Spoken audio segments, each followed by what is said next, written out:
right, I think we were able to come back, and if you all saw, we had a slideshow of those Greens who have just passed, and it's important to keep those who started this journey and keep their legacy moving forward as well, even if they have passed away. And it's up to us as Greens and as progressives and revolutionaries to fight off where they left off from. So thank you so much. And thank you to all those who have fought for the Greens for decades now and have been with the Green Party from the beginning. All right, and so I think now we are going to talk about our keynote speaker. And now let me introduce our keynote speaker. And let me just say a few words about her. Dr. Jill Stein is our keynote speaker. And she was the Green Party's 2012 and 2016 candidate for President of the United States. As she says, she is a mother on fire. She is an organizer, a pioneering environmental health advocate, a teacher of internal medicine, and a physician graduating magna cum laude from Harvard and received her medical degree from Harvard Medical School. She has led initiatives promoting healthy communities, local green economies, and the revitalization of democracy, addressing issues such as campaign finance reform, green jobs, racially just redistricting, and the cleanup of incinerators, coal plants, and toxics. She was a principal organizer for the Global Climate Convergence for People, Planet, and Peace over Profit. Dr. Jill Stein is also the recipient of several awards, including the Clean Water Action's Not in Anyone's Backyard Award, the Children's Health Hero Award, and the Toxic Action Center Citizen Award. And, to me, Dr. Jill Stein is a hero personally for myself.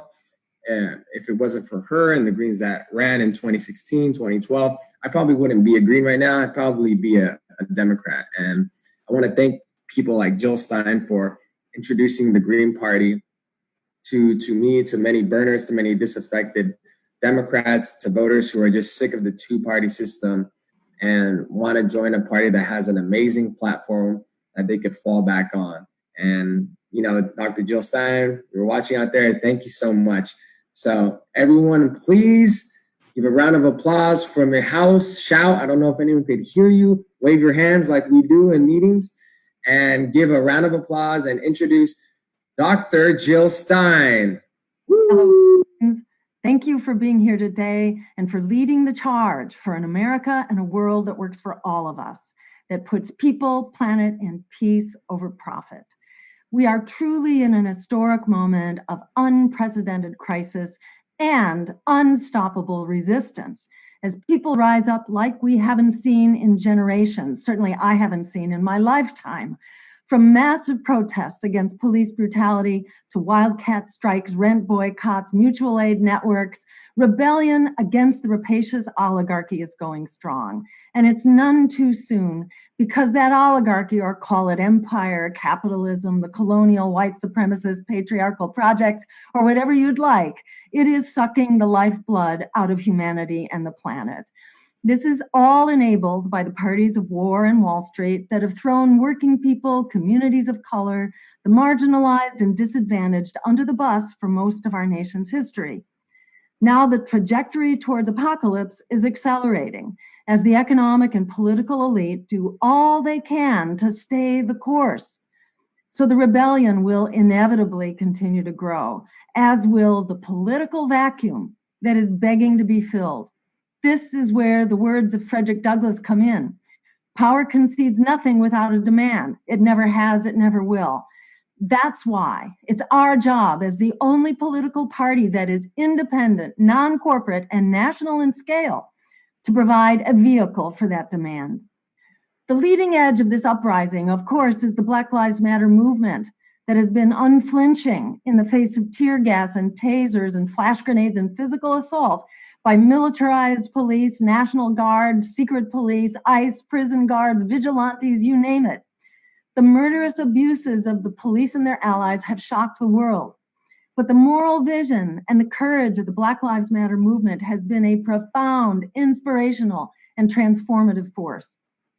The uprising comes as we've hit the breaking point by virtually any measure. Obscene inequality, climate catastrophe, raging militarism, and political corruption, and more. These have been relegated to the status of old news by the latest set of emergencies: global pandemic, economic collapse, and an explosion of white supremacy, which is not new, but newly visible to everyone in all of its brutality and criminality, and can no longer be ignored. Each of these crises are an indictment of the bipartisan system that has created them and has failed to fix them. And each is a call for the green agenda that would not only solve these crises, but would have prevented them in the first place. So for starters, militarized police are only the tip of the iceberg of white supremacy, which is pervasive, from criminal injustice system to mass incarceration, to the underfunded or privatized education system, redlining and gentrified housing, unaffordable healthcare, pollution, toxic waste, and other forms of environmental racism, food deserts, and much more. The racism and violence of policing is itself a microcosm of none other than the US military. Policing kills over 1,000 people each year, vastly disproportionately Black and brown, while US fostered wars have killed over 500,000 in Syria and Yemen alone over the past decade, and far more if you include the Middle East wars and global economic sanctions that afflict a staggering 1/3 of the world's population. That includes Venezuela, where an estimated 40,000 have died between 2017 and 2018 alone due to US sanctions. To begin addressing this crisis, Greens have long called for reparations and an agenda of racial justice in every sector of society, including preventing police violence through community justice and community control of police, ending mass incarceration, and much more. A quick word about COVID-19. Pandemics in general result from human contact with novel viruses. This happens when humans disrupt ecosystems and encounter viruses that we haven't had contact with before. That's driven largely by overdevelopment and ecosystem destruction, largely from industrial agriculture, forestry, and other exploitive economic activity. The US is vulnerable to a pandemic because our public health infrastructure has been under attack. Hospitals have been closing for decades. The CDC funding's been cut. Epidemiologists and contact tracers have been laid off, and pandemic preparations have been rolled back to the extent that they existed at all. Green priorities of ecosystem protection, promoting public health infrastructure, and providing health care as a human right for everyone would limit the risks of pandemic development, and these protections, needless to say, should be available in all countries the world over. Finally, about the COVID economic collapse. To put it simply, the economy is in free fall and there's no end in sight. Importantly, our economy was a disaster zone even before the pandemic. Nearly half of Americans were already in or near poverty, 80% living paycheck to paycheck, nearly half of adults underinsured or uninsured altogether, student and consumer debt at an all-time high, while 3 billionaires had as much wealth as half of the US population. Then came COVID and the lockdown to flatten the curve. This didn't have to become an economic disaster. It didn't have to be an economic problem, really, at all. European countries responded by subsidizing payroll for businesses across the board, preventing both job loss and business failures in one fell swoop. The US Congress, however, declined to efficiently save jobs and businesses. Instead, they used the crisis as an opportunity for, guess what, disaster capitalism. The $2.2 trillion CARES Act, which is estimated to represent more like $6 trillion or more. It's one of the largest stimulus measures ever created, passed on March 27th with all of 3 hours of debate and no recorded vote.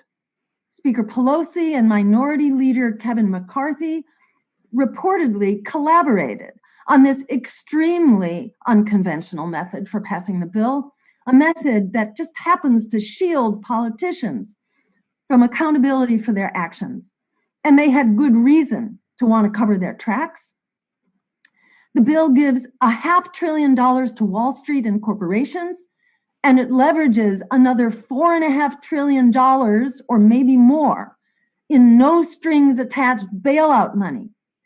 Its tax loopholes provide an average $1.6 million windfall for each of the innumerable millionaires who qualify for its tax breaks. And that's in addition to this $4.5 trillion giveaway, unlimited giveaway to Wall Street and large corporations.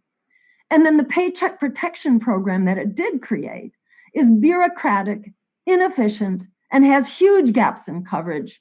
It gives banks substantial power to pick and choose the recipients, and Black businesses, as an example of that problem, have largely been locked out entirely. Yes, it provides, that is the CARES Act, it does provide a $600 per week increase in unemployment benefits and a one-time $1,200 means-tested check for individuals. These benefits are invaluable, but they are measly crumbs that don't begin to solve the problem, especially when compared to the lavish gifts being showered on Wall Street and the wealthy, while the bread lines stretch for miles. This has left us with an economy in free fall.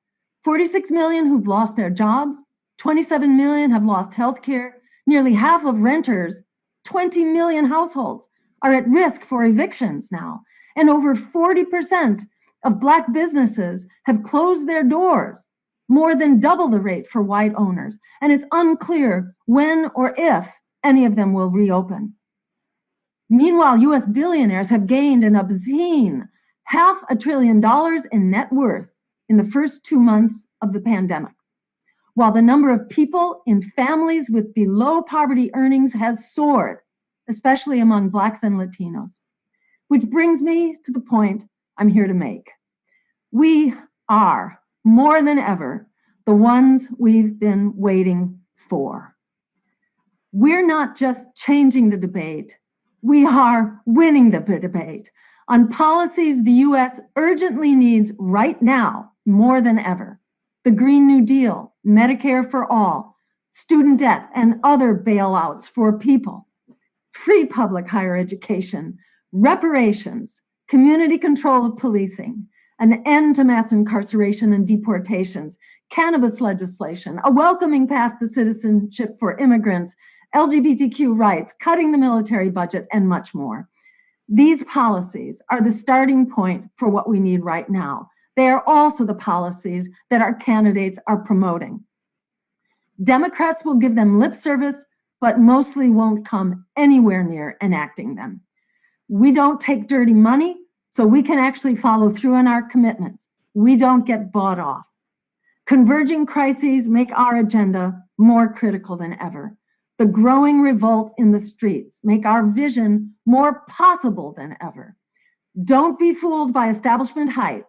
They want to discourage us through censorship and smears, but that is a badge of honor and a sign that we have arrived as real political competition, or in the word in Frederick Douglass's terms, we are a threat that can make power concede. The clock is ticking. Empire, the capitalist, colonial, white supremacist, patriarchal project, or whatever you want to call it, it is self-destructing. It's time to forget the lesser evil and fight for the greater good, like our lives depend on it, because they do. We can build an America and a world that works for all of us, that puts people, planet, and peace over profit. The power to create this world more than ever is in our hands. Thank you so much. Thank you, Jill Stein. That it never gets old hearing from her. I have goosebumps. I wish that was the kind of information that we were getting on our nightly news.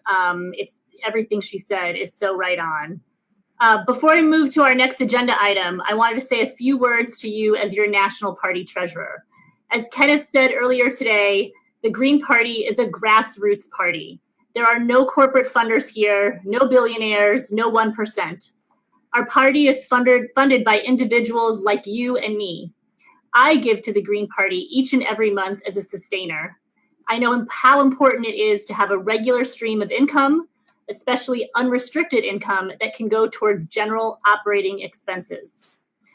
As most of you know, the Green Party's mascot is a sunflower. Someone once told me that our party is also like a sunflower. The candidates are the forward-facing flowers and petals. They're the thing that people see first and get excited about. Campaigns are exciting, they're dynamic. They're the sexy thing that, quite frankly, it's easier to fundraise for. But if candidates are the petals of the sunflower, the party itself is the root and the stalk. Only with a strong foundation can we grow those beautiful flowers, or in our case, high quality candidates. So please give today to fund the roots and the stem, the strong stock of internal party capacity, infrastructure like staff, better technology and systems, organizing and outreach. Go to gp.org/donate and give today. If you want to be a monthly sustainer like me, just click on the words "Click Here Now" located right above the green horizontal line on our main donate page. Thank you for your support. All right, and for those who missed it earlier today, this morning, at least morning on the East Coast, we determined the presidential candidate's speaking order by drawing names out of a bucket. It was super high-tech and official. And so again, that order will be Dario Hunter, Dennis Lambert, Howie Hawkins, Sedanam Kinamo Christian Moya Wazife Curry, and David Rold. So candidates received instructions and they were offered training prior to today. And I do want to note that not every single candidate availed themselves of that opportunity. If you are a candidate, our tech team will upgrade you from a participant to a panelist in Zoom webinar when it's your turn to speak. The process is a little bit clunky and it will initially look like you are getting kicked out of the Zoom, but do not worry. You will be immediately invited back as a panelist when it's your turn to speak. So just bear with us. And as we say in Philadelphia, trust the process. Please also keep in mind for everybody else that our bylaws have very, very strict rules about equal time for candidates. Each candidate will be given 5 minutes and only 5 minutes. Candidates who go over their allotted time will be cut off. I'm just giving everyone a warning. This is done to ensure strict adherence to our equal time provision.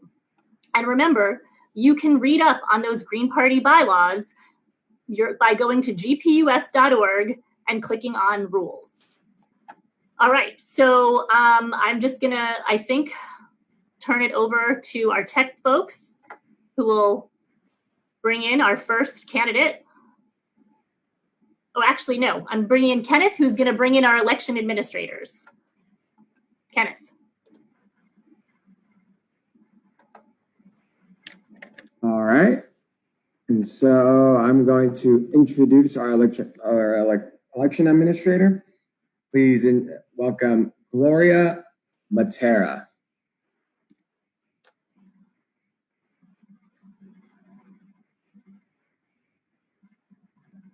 Gloria, you have to unmute yourself. Hi, everyone. Thank you, Kenneth. Thanks. I'm Gloria Matera. I'm currently co-chair of the Green Party of New York and also one of the national co-chairs. And I'm really happy to be here as your election administrator. Just going to tell you, everybody, a little bit about how this candidates who are eligible to speak met that criteria in our convention rules. I'm going to them. There are 2 sections in the convention rules for candidates to be able to address the convention. Article 5, 9.1 is the candidates must have gotten 1 delegate each from at least 3 different states. And those 5 candidates you just heard that will be speaking soon met that criteria. The other criteria is Article 5, Section 9.2, is that candidates who were not able to meet 9.1 can gather 3% of the total delegates on a petition. At that time, we had 310 delegates. So the candidates were required to get 10 signatures from delegates from at least 7 different states. And they had petitions in Lumio. Many of you may have seen them and been asked to sign. The only caveat was that the delegates had to be uncommitted delegates, not bound to any other candidate on the first round. And that deadline ended on July 9th, yesterday at noon. Unfortunately, no candidates were able to meet that criteria. There is also a section in the convention rules, Article 5, 9.5, where no nominee, and just be clear, no nominee is not equal to NOTA, is allowed to speak. They do that by caucus. There was a request from Benjamin Michael John from Maine to be able to speak as no nominee delegate, which was submitted past the deadline of July 9th at noon. We have since received an appeal from Benjamin asking to be able to speak. And so we asked him to get the required 4 co-signers from different states, delegates from different states or caucuses. So far, he has 3 additional delegates have submitted. So if you are a delegate who would like to support that, we would like you to both email at ea2020@gp.org. You can also put it in the chat, but with the chat moving so quickly, the email really is helpful. Oh, sorry. I am being told that I have made a mistake. I'm so used to saying chat that you have to put it in the Q&A. There is no chat, just Q&A. Thank you very much. Sorry for that. I appreciate my team in the background telling me to do. And so I think now we're turning it over to the speakers, the speaking time of the candidates, and I'll be watching and to talk a little bit more about the no nominee challenge as soon as I review other delegates that emailed me or put in the Q&A they would like to support Ben's appeal.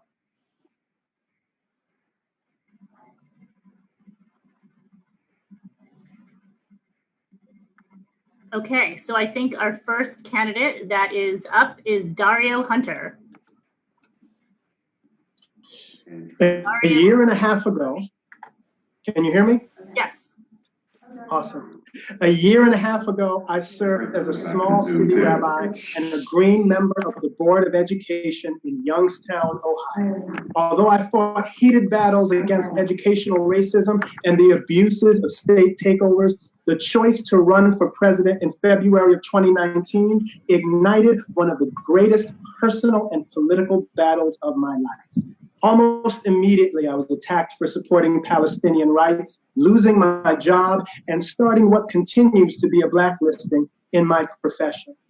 On the other side of that battle, I found not quite all open arms, as some establishment Greens blew off the message of a candidate putting the end of privilege, Black Lives Matter, reparations, and justice reform at the top of his platform in favor of an establishment candidate for whom it was said it is his turn. But we persevered, crashing state party events, hosting only that candidate until a name that no one in national Green circles knew became the only one within punching range of taking down the establishment and ushering in a new focus, a new agenda for the Green Party. To put things in perspective, our campaign has won 11 states and caucuses, far more than Ralph Nader against Cynthia McKinney in 2008, and more delegates than the much more well-known Roseanne Barr against Jill Stein in 2012. I have many, many local Greens, true activists who are hungry for change, to thank for that amazing result. This election presents some stark choices, but also some paradigm-shifting opportunities for the Green Party. In order to meet the opportunities of this moment, one that demands better choices than the two-party politics we've seen can provide, we must change as a party or wither on the electoral vine. We are the campaign that can offer you that change. We are the campaign that can meet this moment in activism. Our People of Color Bill of Rights addresses the experience of millions of Americans who have been told to wait their turn and make way for the establishment as the glacial pace of progress on racial justice fails to deal with police genocide, redlining, and educational as well as environmental racism. Our call to end war, not just reduce military budgets, speaks to the yearning of ages for a lasting and definite peace. Our Green Path Forward addresses not just ending fossil fuel use, but the multiple environmental crises affecting our planet, from plastic pollution to the effects of big ag to nitrogen and phosphorus pollution. And our campaign's innovative and comprehensive COVID-19 plan, with universal basic income and no rent, no mortgage, no evictions, became the standard by which even the establishment candidates' plan was forced to measure up. Our 4D plan to deal with policing, demilitarize, defund, disestablish, and devolve power to local communities charts a course for ending police genocide that puts the party at the forefront of thinking in the movement to end police abuses. Our campaign, including the energy and activism of my VP, social justice activist and former Green co-chair Darlene Elias, and Indigenous rights activist Dawn Neptune Adams, hasn't just spoken for the causes that matter, it has pushed the voices of the oppressed to the forefront. In the midst of perhaps an unprecedented battle to hold off change and shut out those who might bring it, we find ourselves fighting for the very soul of our party. We call upon delegates to do the right thing in facing this primary's deep election integrity issues, from impartial party promotion of one candidate to exclusive ballot placements, bending and breaking of rules, massive conflicts of interest, and all but secret state primaries. We call on you to reject this broken primary and embrace change. We call on you to withhold any votes for Howie Hawkins, the candidate whose campaign is deeply tainted by election rigging. Your choice otherwise will push this party deep into the electoral wilderness. But I can guarantee you one thing: it won't stop me. It won't stop us. This movement for change will continue to rise to meet this moment. It is your choice whether it will be one that will see this party survive and thrive, or force what is left of it to rise from the ashes of both electoral and moral failure. I hope that together our party can make the right choice for the millions of Americans who deserve a genuine alternative to the broken two-party system. Hasta la victoria siempre. Thank you.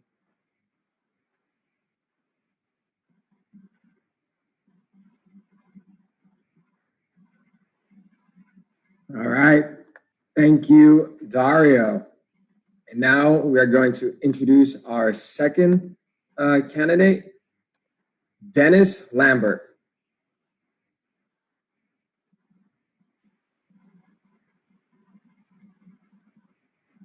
Hello. Don't see myself on the video. You're good. Okay, well, since I've never run for office for myself, I have a couple of statements from other people who asked me to read these statements, but first I do have a bit of a statement to make myself. It is true that I intended to boycott the convention due to rigging of the primaries and recognition requirements for the candidates running for the Green Party presidential nomination. Just as it is true that these allegations have evidence painting red the hands of those who have corrupted the process and violated the Green Party values of grassroots democracy, social justice, equal opportunity, decentralization, feminism and gender equality, respect for diversity, and especially future focus. Aside from an immediate call for an ethics and moral committee for the Green Party of the United States, I will not dwell on this issue any further, but rest assured, those who strive for self-interest and personal enrichment by using positions of leadership will soon find they have no followers, as the rest of the Green Party strives for the betterment of everyone. The first statement I would like to make is from one of my supporters, Carrie Napier.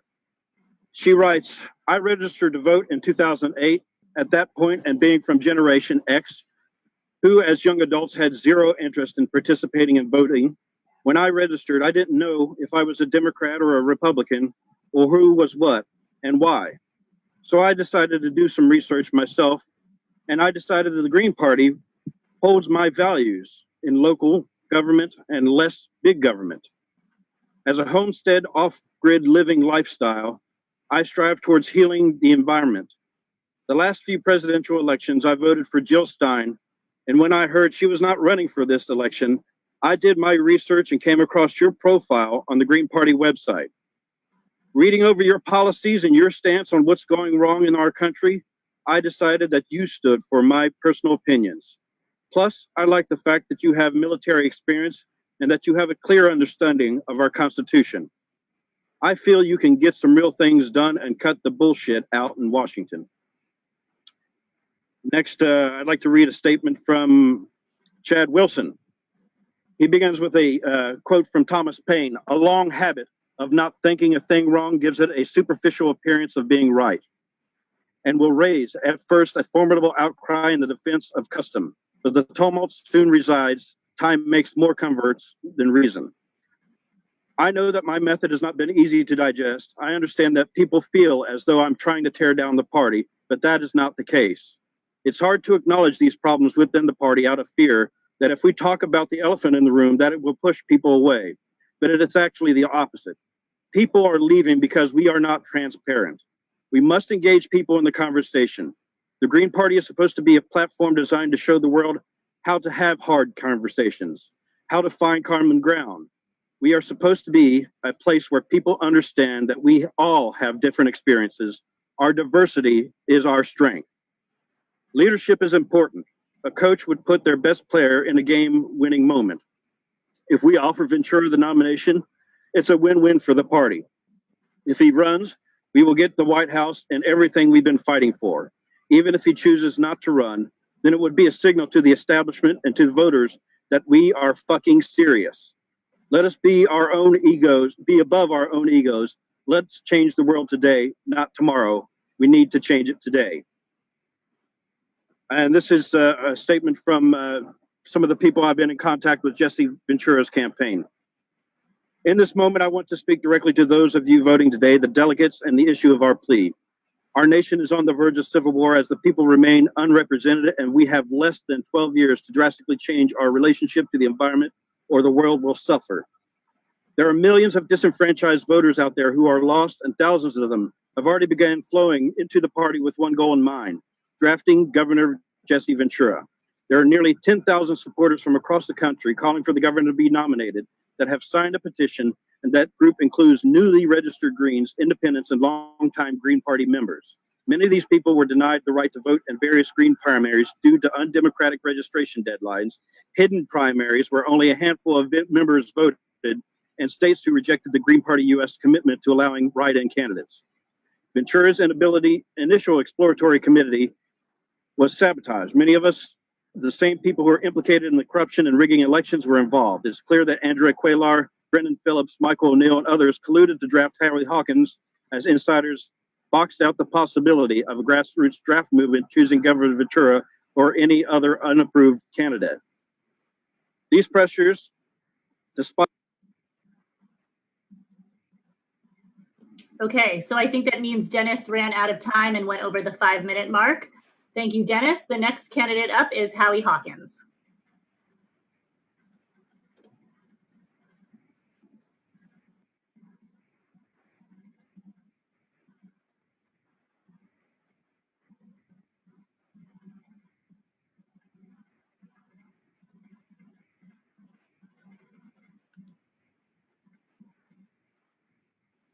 Hello, Green delegates. I want to start with some thank yous. Thank you to all the Greens who have persisted through some negativity, and particularly through the difficult circumstances of this COVID pandemic, to conduct your primaries and to hold this convention. You're volunteers, you've worked hard, you should be proud of yourselves, and you deserve our thanks. Thank you to Angela Walker for agreeing to be my running mate. Angela is a veteran labor and racial justice activist who will be a great messenger for the Green Party. And thank you to the over 4,000 campaign contributors who this week qualified our campaign for federal primary matching funds. We'll now have another $200,000 shortly that will plow back into ballot access to get on all 52 ballots, the 50 states, DC, and the advisory vote in Guam. And now the Green Party moves forward, standing on the shoulders of Jill Stein and her running mates, Sherry Honkala and Ajamu Baraka. They brought the Green Party to another level in 2012 and again in 2016. As Jill always says, we have to vote like our lives depend on it, because they do. And that is even more true today as we face a host of life or death issues. The COVID pandemic shows that the two governing parties in this country are presiding over a failed state. With 4% of the world's population, we have 25% of the world's COVID infections.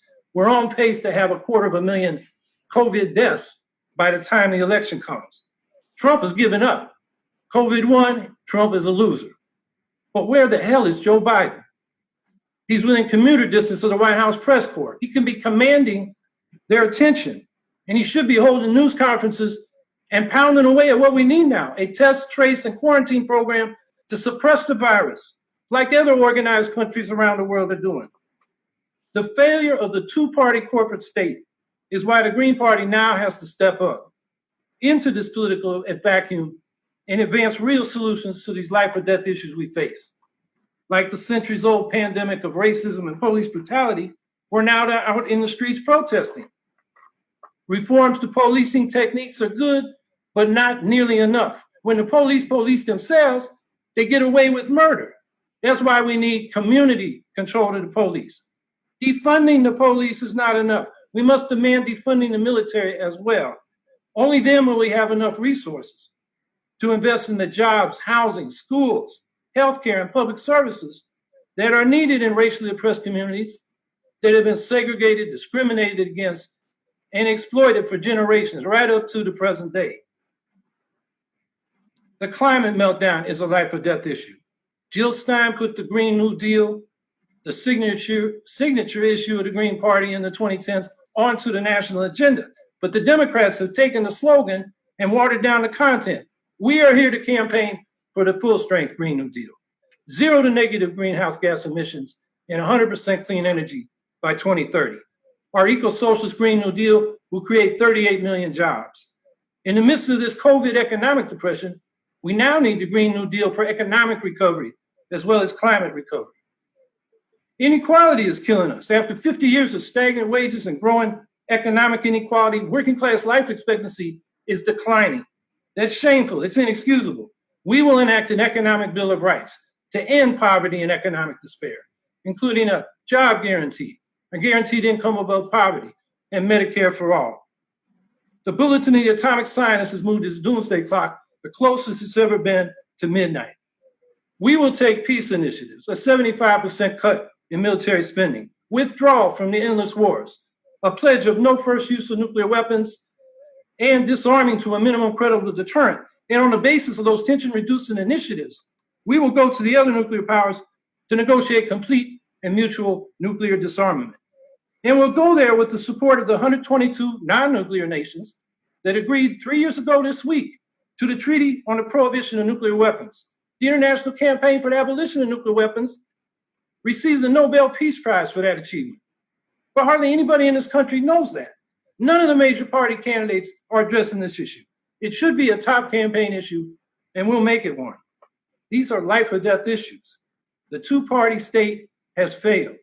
It's time for the Green Party to provide real solutions. Our lives depend on it. We're running out of time, and real solutions can't wait. So let us now unite and support our Green candidates up and down the ballot with all we've got to give. Thank you. All right, thank you, Howie. And next up on our list was Sadanam Kanawa Kristen Oyawasifa Curry. However, Sadanam hasn't been able to get on the Zoom, and we have made multiple attempts to contact her to get on. So therefore, after Sadanam, we have, lastly, David Roll. Hello, Green Party comrades. I'm going to use my 5 minutes to talk about one issue. I urge the Green Party and whoever the Green Party presidential nominee will be to focus to oppose the political repression around the coronavirus crisis. Elements within the US deep state have created the coronavirus crisis. We are living under conditions close to martial law justified with a medical pretext. Our in-person convention today was moved online because the US regime has shut down travel and large in-person meetings. We can't enact grassroots democracy under these conditions of screen time at our convention being controlled by a few people. The US deep state coup leaders have used mass mind control to instill fear in the population. They have everyone isolating and wearing masks. People are dying from suicide and drug abuse and domestic violence because of the fear and anxiety from living like this. The stated purpose of the coronavirus lockdown was to flatten the curve so that hospitals wouldn't be overwhelmed by everyone getting sick with COVID all at once. But that didn't happen. Hospitals were not overwhelmed. Instead, so-called elective medical procedures were all canceled. Many healthcare workers were laid off. Healthcare basically became unavailable. There is a genocide of medical neglect and malpractice against Black people and Indigenous people. Elderly and disabled people have been euthanized in the tens of thousands. Residents of nursing homes and patients in hospitals are isolated from their family and friends. If someone in a nursing home or at a hospital has respiratory symptoms, they are assumed to have COVID. They are anesthetized, intubated, and put on a ventilator, which forces high-pressure oxygen into their lungs. This damages the lungs and usually results in death. All deaths are counted as COVID deaths. So it appears that lots of people are dying of COVID. The fear and lockdown continue because the goal is to control the population with contact tracing and to eventually force everyone to be injected with a dangerous experimental vaccine. The coronavirus crisis was created to cover up an economic crash that was already happening, but it is made worse by the lockdown of small businesses. While everyone was on lockdown, the US regime gave trillions of dollars to banks and corporations with legislation that was introduced before the rollout of the coronavirus crisis. While everyone was staying home on lockdown, the US regime allowed corporations to install 5G wireless technology everywhere. 5G and the so-called Internet of Things will be used by big data to totally surveil and control every human being.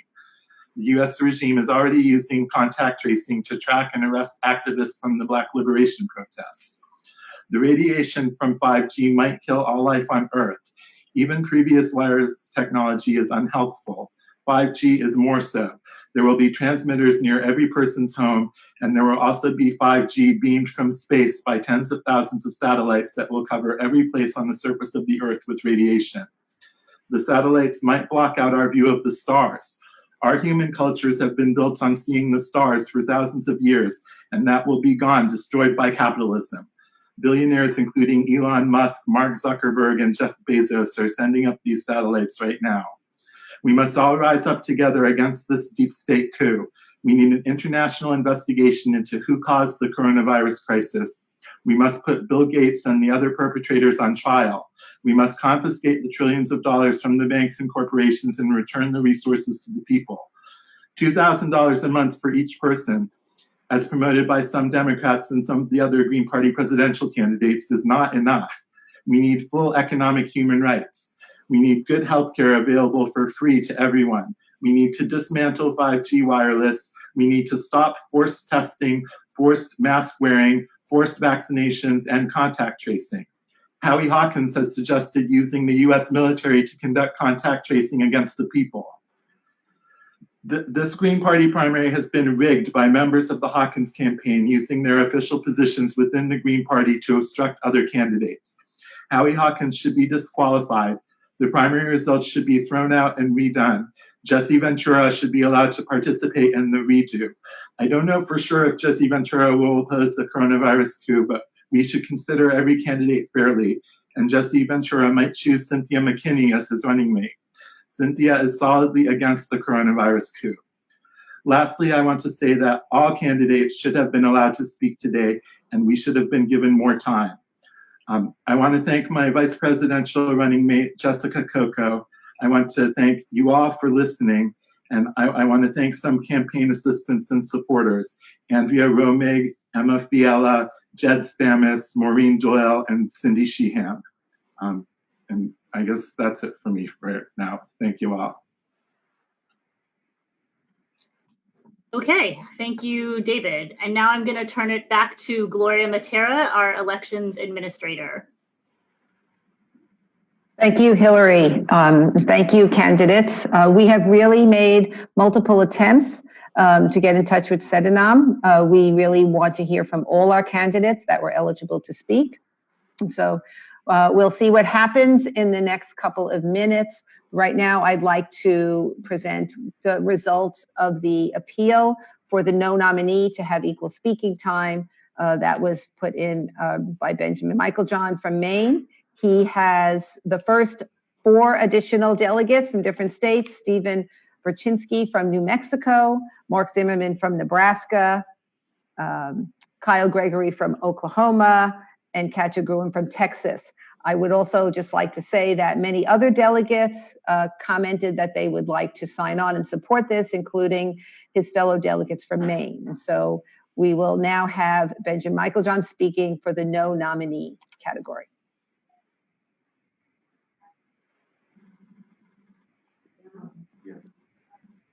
Hi. Thank you from beautiful Maine here. Let me get some lighting going here. Thank you very much, the co-chairs and election administrator Gloria and all the delegates for giving us this opportunity to give our perspective.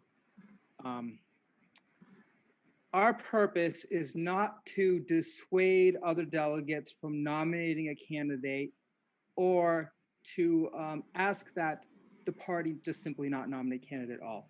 At this point, we just want to convey a perspective that we feel is a lot more prevalent in the party than the representation of our delegates and our votes might really account for.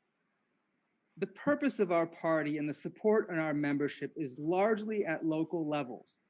And it's important as we proceed in the presidential nomination that we not fall into the trap of pinning our entire party identity on the top of the ticket presidential nominee. We run ourselves a disservice by identifying solely with our presidential nominee as the identity of our party, while simultaneously operating in a vacuum of candidates for local office, such as school board, town councils, water districts, county commissioners, and things of those nature. The no nominee perspective is a lot more prevalent in the party that is not represented because many states do not allow for a no nominee vote to be cast. Many states offer a no candidate option that is easily misinterpreted, where many of the people that might wish to vote no nominee are saying no candidate, and it doesn't get translated into no nominee. And many of you have seen a post I put in the discussion thread calling for abandoning the use of the term no candidate in their presidential nomination process because it is rife with misinterpretation and misconstruing of its meaning and vague and indeterminate identities that it tends to cause.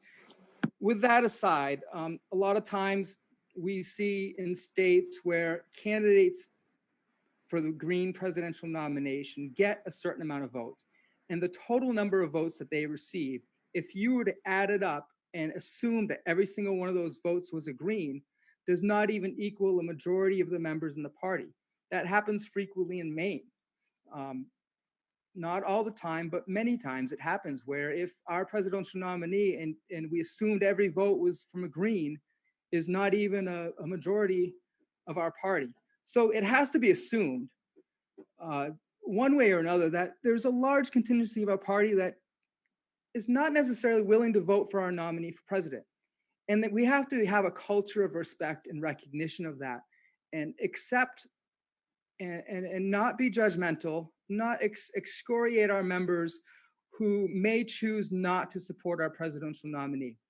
We need to realign our focus as a party and carry the same sort of enthusiasm that we may have for our ultimate presidential nominee today, and carry that over and give that same enthusiasm to our candidates for state house, such as myself and others, candidates for mayor, city council, school board, if we don't get excited about those candidates, we will always be fledgling on the sidelines. I often comment to friends and people I know that if we only ran a candidate in every single state house district in our states, like the Democrats do, like the Republicans do, we would get a lot more support. People support us, they just have nowhere to vote for us. And the one place we give them an opportunity to vote for us for president is the place where our own members and the public are the most reluctant. So we need to give of our party and ourselves to the public and to our members that opportunity to give us the support where they are most likely to lend it with confidence and security and freedom. And the presidential race is not that place. So my hope tonight, as a no nominee delegate, as one of at least two, is that we can walk away from this convention today, not only with a presidential nominee that we can be proud of, but also with a recognition that we have a lot of work to do to get on the ground in our local communities and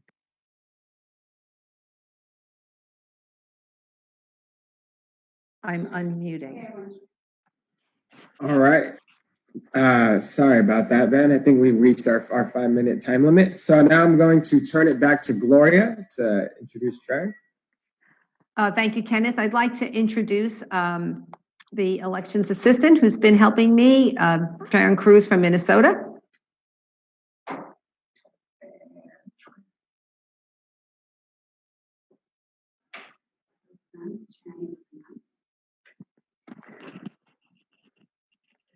And it's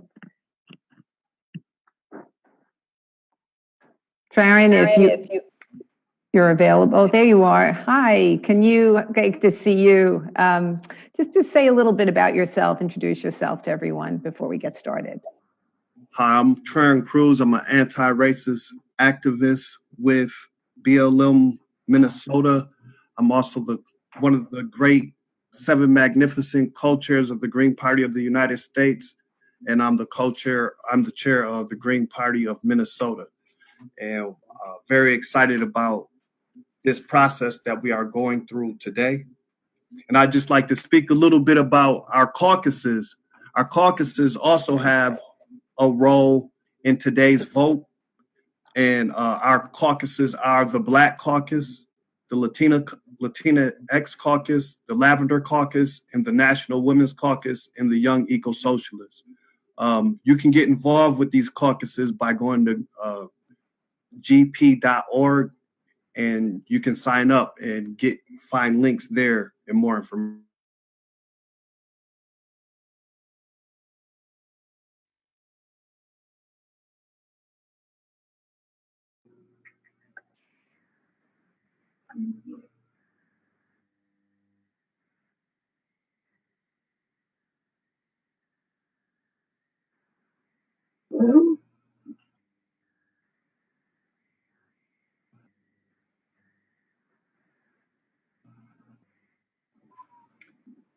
So I think, Gloria, you Hi. need to be explaining the roll call process, correct?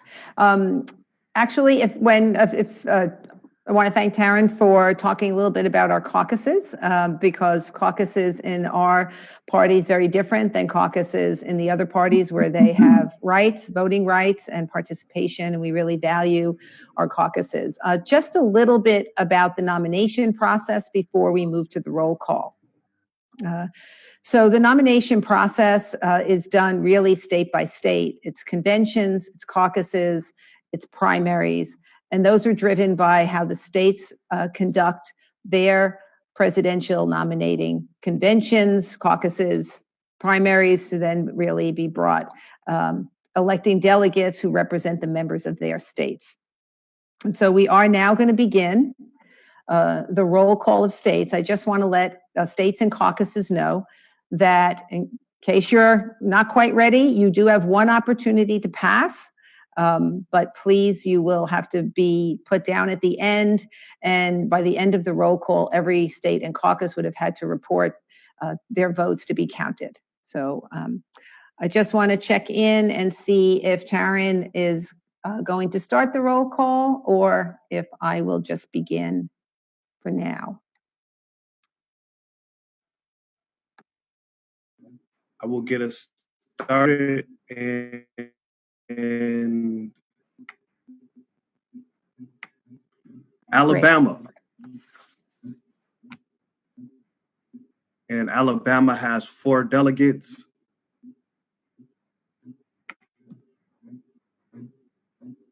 Yes, I am Kristen Bracy, the delegate reporter for Alabama.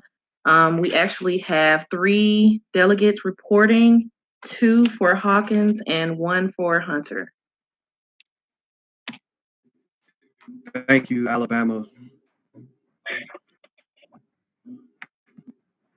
So that was 2 for Hawkins and 1 for Hunter. Arizona.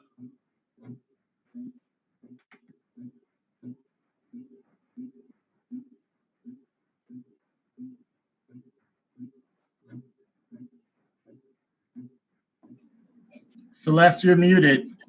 We can't hear you. Hello, I'm Celeste Castorena, delegate reporter for the Grand Canyon state of Arizona. We used to be known for the 5 C's of industry: climate, copper cattle, cotton, citrus. Lately, we're known for the 5 C's of catastrophe: COVID, cop brutality, civilization collapse, conquest, CO. So our delegation prefers that Arizona be known for the C's of constructive change. Claudia Elquist, rest in peace, and other courageous nonviolent resistors of oppression, citizen initiatives like Red for Ed, community gardens, community control of police, Colors on Campus. Yes, Patrice Colors, co-founder of Black Lives Matter, runs an online art program at Preston College. Our 6 delegates are pledged as follows: 3 for Hawkins, 2 for Hunter, 1 unbound. Peace.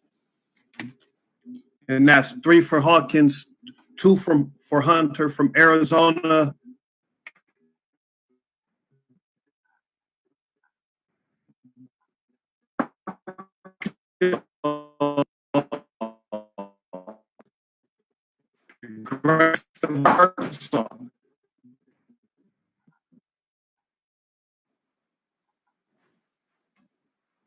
Arkansas, the natural state, land of beautiful hills, forests, lakes, and rivers, home of the first national river, the Buffalo.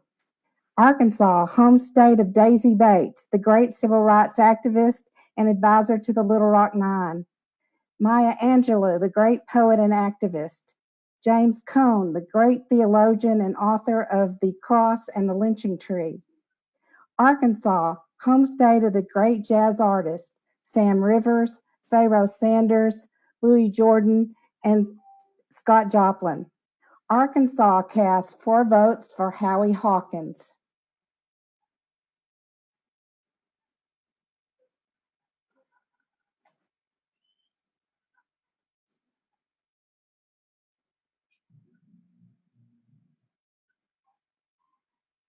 Thank you, Arkansas. California. I'm Laura Wells from the Golden State of California, where many things start, both good and bad. The good, California was among the first ballot qualified Green parties in the US, and we're still ballot qualified. And we have 62 elected officials now. The bad, in 1978, California actually started the tax revolt that helped the super rich. Now, on the November ballot, we have Prop 15 that will help turn that around in California and hopefully across the country. Wish us good luck and good organizing. For the presidency, California casts its votes proportionally according to the popular vote in California's primary election. So they are Howie Hawkins, 16, Dario Hunter, 9, Sednam Curry, 8, Dennis Lambert, 7, David Rold, 3, and that's our 43 delegates. Thank you, California. Colorado.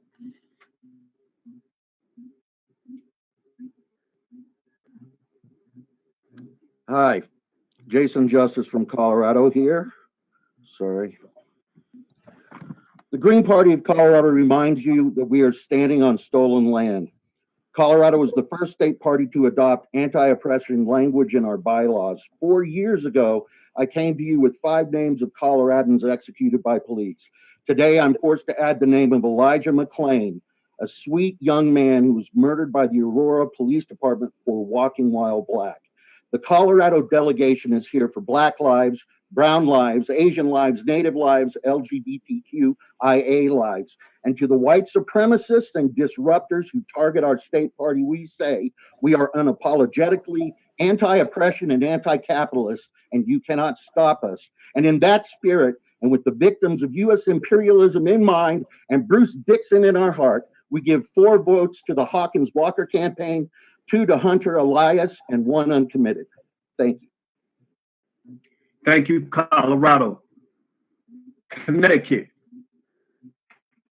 I'm Tanya Abatello, Connecticut delegation reporter from the great state of Connecticut, ancestral home of the Eastern Pequot, Golden Hill Pagusset, Scatticook, Mashantucket Pequot, Mohegan, Ralph Nader, and John Brown, where Green Party nutmeggers run candidates every year, having multiple wins, including town council and boards of education in several towns. Our delegation has 11 members, 2 delegates for Jesse Ventura, 3 delegates for Dario Hunter, and 6 delegates for Howie Hawkins.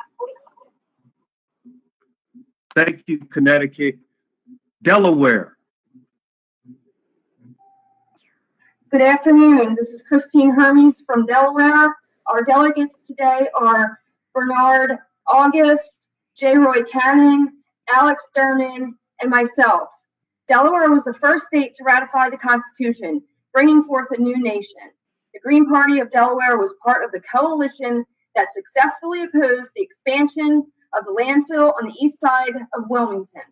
The state is definitely not a swing state, therefore prime territory for gaining new Green voters. We hereby delegate 2.5 votes for Dario Hunter and 1.5 votes for Howie Hawkins. Thank you. Thank you, Delaware. District of Columbia.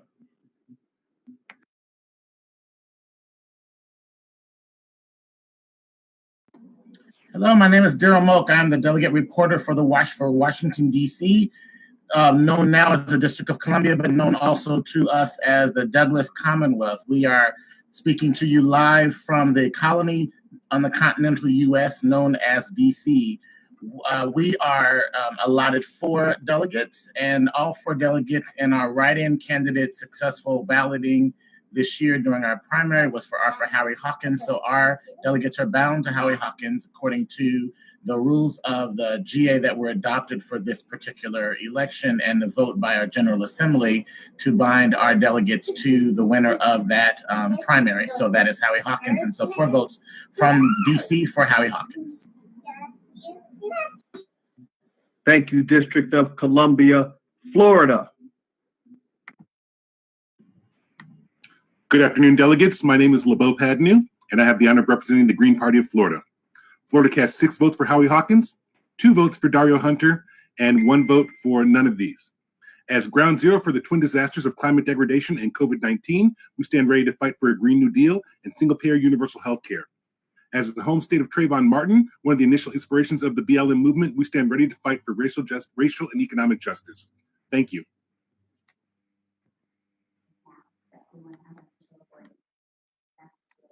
Georgia.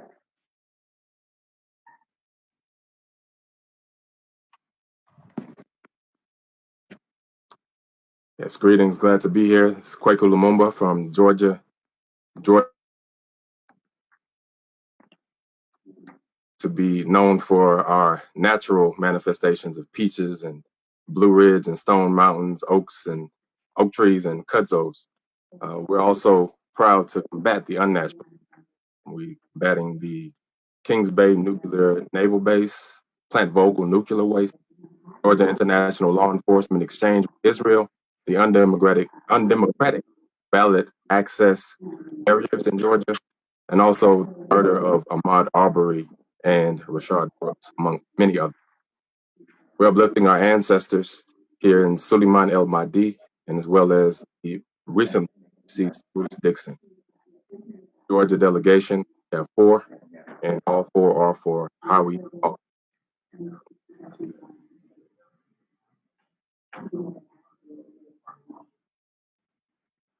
Thank you. Hawaii.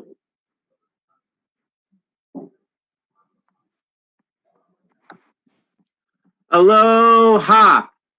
This is Nikhil Ananda, former co-chair of the state of Hawaii and co-chair of Maui County Green Party. The state of Hawaii.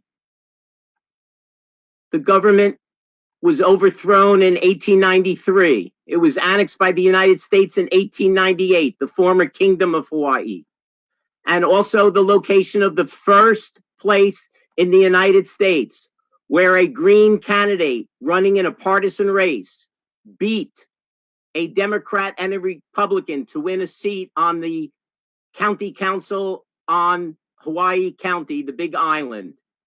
Hawaii offers our 4 delegates thusly: 2.5 for Dario Hunter, 1.5 for Howie Hawkins. Aloha and mahalo.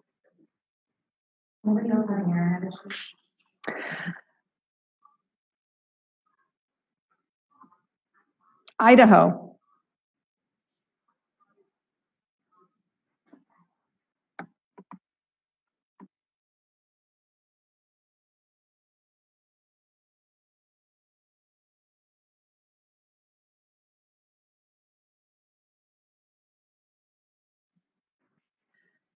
I'd like to call the delegation from Idaho. Helps if I turn off the mute, doesn't it?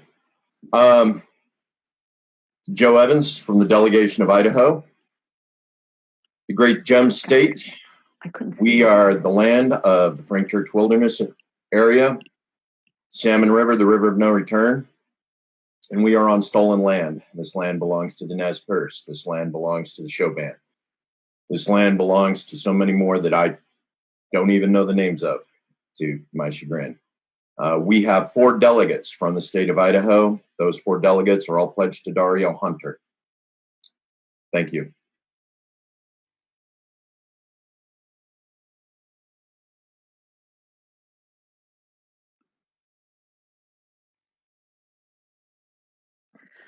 Thank you. Illinois.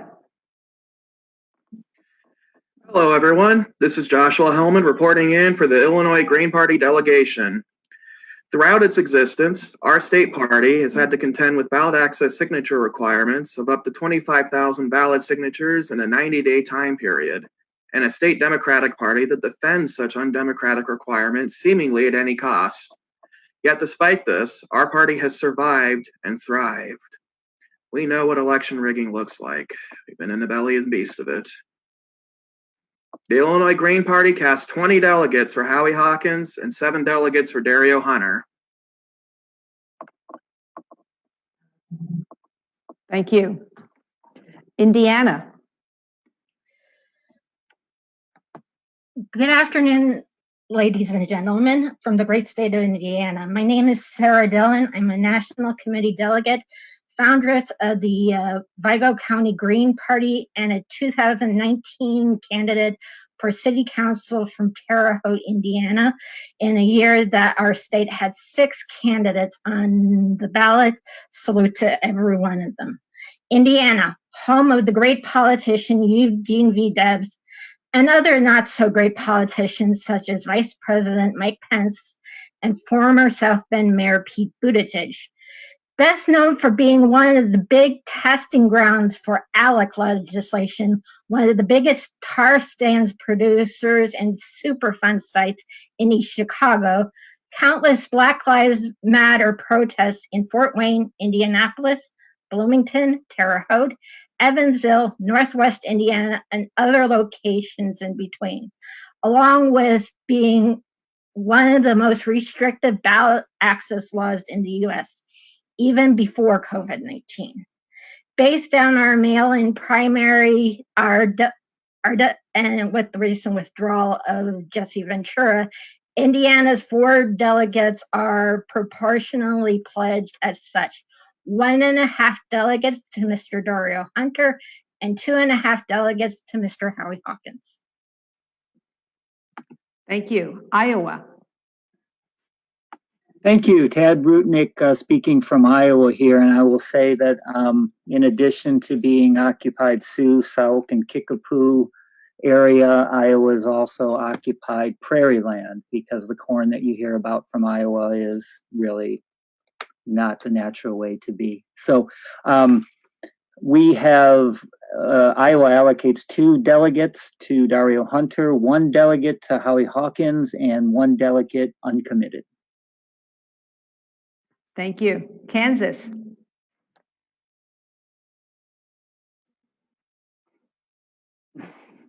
Hello, Nick Blessing from the Kansas Green Party. Kansas is known as the Sunflower State. We actually have a strong third-party history here. We had 2 populist governors in the late 1890s. The Kansas Green Party awards its 4 delegates to Howie Hawkins. Thank you. Thank you. Kentucky. Hello, David Temple here with the Kentucky Green Party.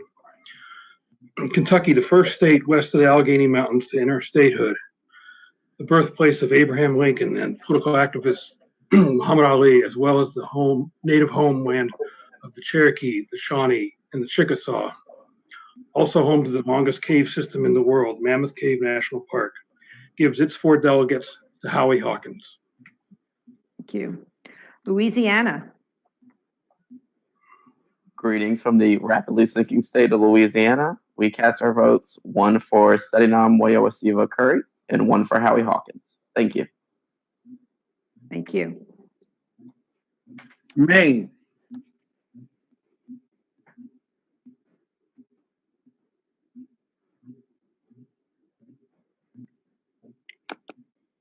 Hi, I'm Kelly Merrill from Wabanaki, now called Maine, home of the first Green Party meeting in the U.S. held by John Rensenbrink, home of John Eder, the first elected Green state representative, home of the 2004 Green vice presidential candidate Pat LaMarche, and home of the soon-to-be first Green U.S. Senator Lisa Savage, who will be voted in using ranked choice voting.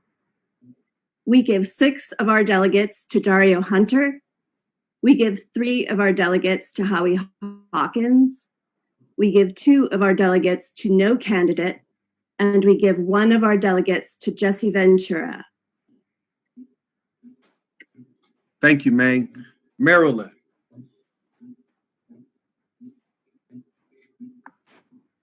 Thank you, Trahern. This is Margaret Flowers from the state of Maryland, which wraps around the Chesapeake Bay, home of the blue crab, and extends west to the Blue Ridge Mountains. We're the home of Harriet Tubman, Frederick Douglass, and W.E.B. Du Bois. We proudly give 5 of our delegates to the Hawkins Walker campaign and 3 delegates to the Hunter Elias campaign.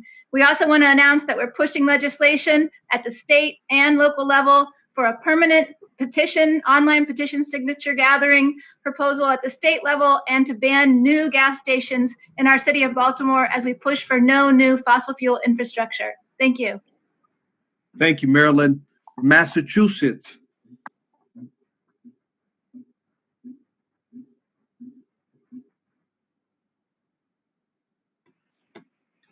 I'm not seeing myself up there, but I assume you can hear me. Okay, the great state of Massachusetts, the birthplace of the first American Revolution, and perhaps many happy returns. The birthplace and home of W.E.B. Du Bois, the sociologist, historian, and civil rights activist. More recently, home of 2-time Green Party presidential nominee, Dr. Jill Stein, and the next state to vote in ranked choice voting. We cast our 11 delegates as follows: 6 delegates to the Hawkins campaign, 4 delegates to the 4 delegates to the Hunter campaign, and 1 delegate to Stedinam Curry's campaign. Thank you, Massachusetts. Michigan.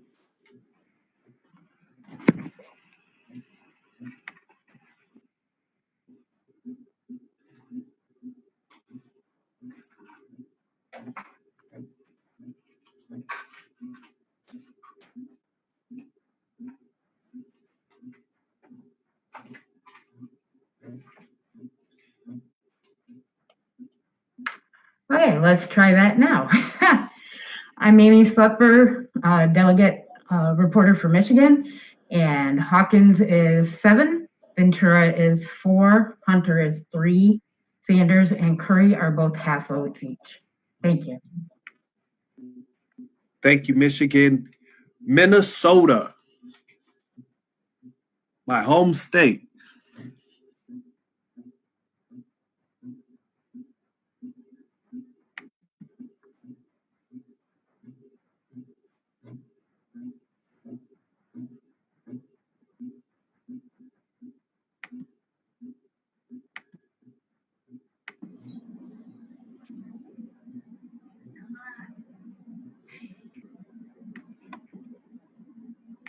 Hey, Taryn? Yeah.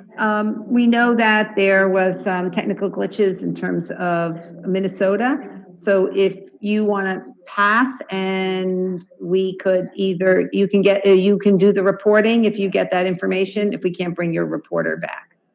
Oh, okay. Okay. Do you have the numbers now or do you want to pass? It was, Okay, so just hang a second. So you are now officially reporting for Minnesota, just so we are, because we're tallying, we want to make sure. Okay, is that true? True. Great, go ahead. So we're the home of the George Floyd rebellion, the state that continues to fight for justice for Philando Castile cast 6 votes for Dario Hunter. 6 delegates for Dario Hunter.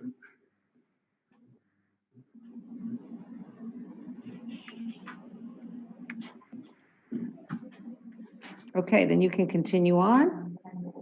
Mississippi. What did I tell you? Put it down.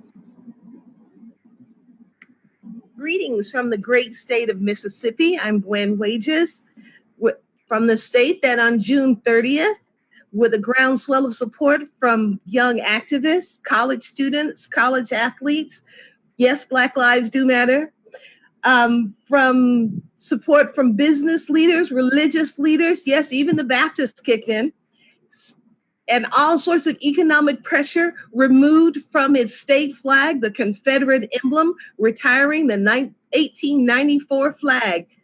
We cast 3 votes for Howie Hawkins and 1 vote for Dario Hunter.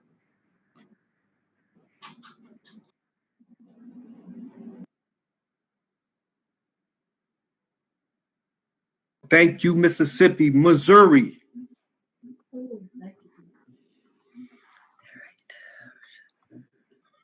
Hang on. All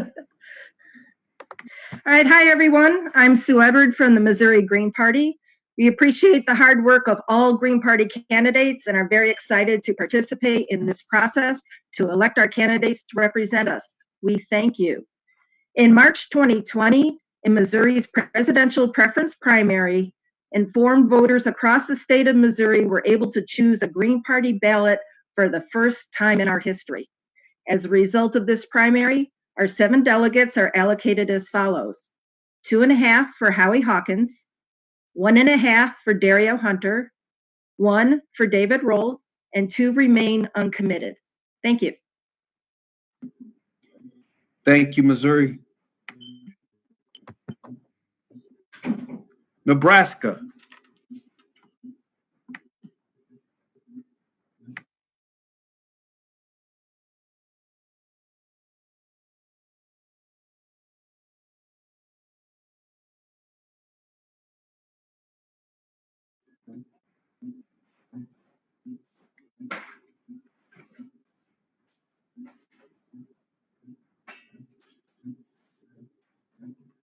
Nebraska.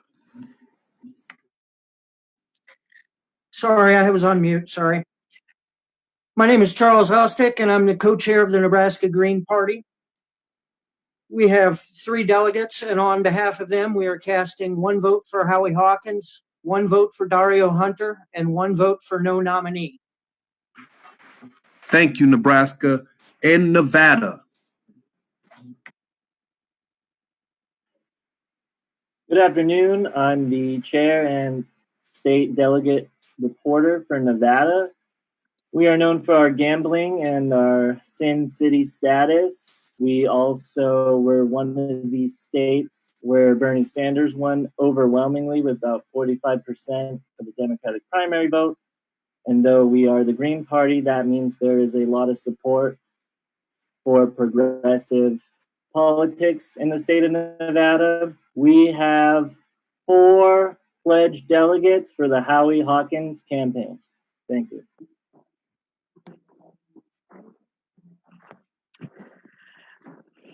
My neighbor, New Jersey. Hello, everyone. My name is Craig Cayetano, one of the state co-chairs, the delegate reporter representing the Green Party of New Jersey, which is proudly eco-socialist and anti-imperialist. Since 2017, our registered membership has risen from 2,977 to over 11,214 this year. We have been involved in major movements and coalitions here, including active roles in Extinction Rebellion, the Newark Water Coalition's fight for clean, lead-free water, starting local mutual aid groups during COVID-19, protesting ICE detention facilities, organizing recent local Black Lives Matter protests, and spearheading a grassroots movement for ranked choice voting in New Jersey. We have a vibrant, engaging, active Yes Young Eco-Socialist Caucus and 2 campaigns this November, one for U.S. Senate and Town Council. We stand and advocate for a free Palestine and continued hands-off Venezuela. With over 78% of our state primary vote, we proudly cast all 5 of our delegates to Howie Hawkins and Angela Walker for vice president and president. Thank you. New Mexico. Hello there, my name is Michael Mudd. I represent the Caucus of New Mexico, the land of enchantment, of wide blue skies, hot green chilies, and a rainbow of balloons, and also the place where the Holtec Corporation would like to build a repository for the nation's radioactive waste. We also stand in solidarity with our Native American brothers and sisters here who are suffering greatly with the COVID-19 crisis. And we're also excited that we have a candidate in a four-way race for a legislative seat. We apportion our 4 delegates as follows: 3 for Howie Hawkins and 1 for Dario Hunter. Thank you very much. My hometown. Thank you. My name is CJ Chapman, reporting from the great state of New York, the epicenter of the COVID-19 pandemic, where the GPNY leads the fight for statewide universal health care. We were the first state with gas reserves to ban hydrofracking, and New York Greens continue to work for environmental justice in our communities. New York was the site of the Stonewall riots, Occupy Wall Street, the first ever women's rights convention at Seneca Falls, and home to titanic struggles for workers' power that the Green Party continues today. New York was the adopted home of Frederick Douglass and Harriet Tubman, and we honor them when we say the name of our brother Eric Garner, who was murdered by police, and work to defund and abolish the police and end the new slavery mass incarceration. We cast 17 delegates today for New York's own, the original Green New Dealer, Howie Hawkins and Angela Walker, and 4 delegates for Dario Hunter and Darlene Elias. Thank you. North Carolina. Good afternoon and greetings to the Green Party Presidential Nominating Convention from the North Carolina Green Party. I am Wayne Turner, representing the great state of North Carolina, where the Confederate statues that have so long represented violent oppression in the South are now finally falling like dead leaves in an autumn storm. The state of North Carolina cast 4 votes for Howie Hawkins and Angela Walker. Thank you. Ohio.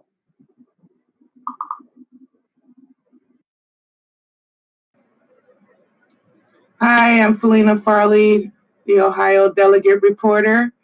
Home of the state where we gave Lake Erie Bill of Rights, if you remember from our last meeting last year. Unfortunately, the state shut us down. And speaking of being shut down, we're also fighting for ballot access and fighting in court for over this COVID-19 pandemic. And we could really use your help right now. We're in the middle of a lawsuit, which is very common for Ohio to be in the middle of a lawsuit. So please consider going to ohiogreens.org and donating what you can to help us with this lawsuit to fight to be able to have online petitioning. And I hear you over there, Maryland. Okay, our delegate count is Howie with 3.5, Dario with 3, and Dennis Lambert with 0.5 for our 7 delegates. Thank you. Oklahoma. Greetings from Oklahoma, home of more than 30 sovereign indigenous nations. Oklahoma, home of countless rebellions and uprisings by oppressed people, including the 1917 Green Corn Rebellion against conscription in World War I, and the valiant but unsuccessful defense of Black Wall Street during the Tulsa Race Massacre. Oklahoma is also the home of Woody Guthrie, Kate Bernard, and Chelsea Manning, and we are the state that gave Eugene Debs his highest per capita vote for president. We are casting 3 delegate votes today. Based upon the results of our ranked choice presidential poll, we vote as follows. 1.5 votes for Dario Hunter, 1 vote for Howie Hawkins, 0.5 votes for David Roll. Thank you. Oregon.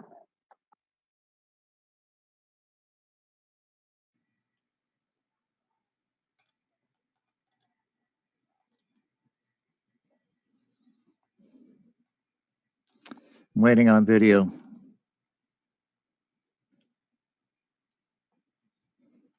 Go right ahead. Yes, my video is not coming up.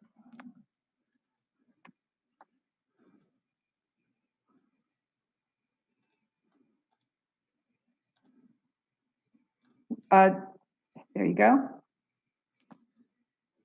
Okay, thank you, Gloria. I'm Dan Pulliu, the Pacific Green Party from beautiful and spacious Oregon, one of the country's oldest and most successful Green parties, having maintained uninterrupted ballot access since 1994, is proud to be among the states that listed all 8 declared candidates on our presidential nominating ballot.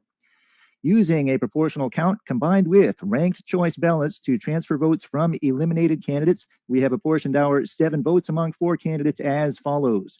3 for Howie Hawkins, 2 for Dario Hunter, 1 for Sydenham Curry, and 1 for Dennis Lambert.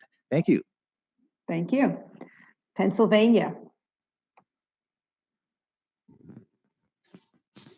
Hello from Pennsylvania. This is Alan Smith. I am the co-chair of the Pennsylvania Green Party and the delegate reporter. Pennsylvania is a state surrounded by water, Lake Erie, the Ohio and Allegheny River, Susquehanna, Schuylkill, and Delaware rivers. And we have in our Constitution a special protection for the right to clean air, pure water, and the preservation of the environment. But unfortunately, we are also the second most tracked state in the union. And we have the dubious distinction of having been the second bombing with the moon bombing, second domestic bombing by an airplane, by an aircraft. We are, though, the second, have the second largest number of Greens elected to office other than California. So we're fighting hard. We have 11 delegates, and 6 of them we cast for Howie Hawkins, 5 for Dario Hunter. And please help us, as with Ohio, with our ballot access lawsuit. We could use funds and support for that. Thank you from Pennsylvania. Thank you. South Carolina.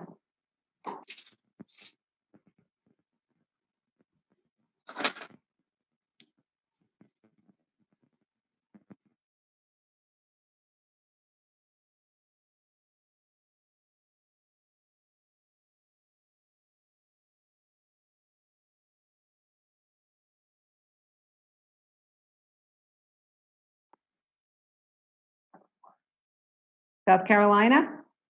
Oh, we don't have that. Sorry. Should be David.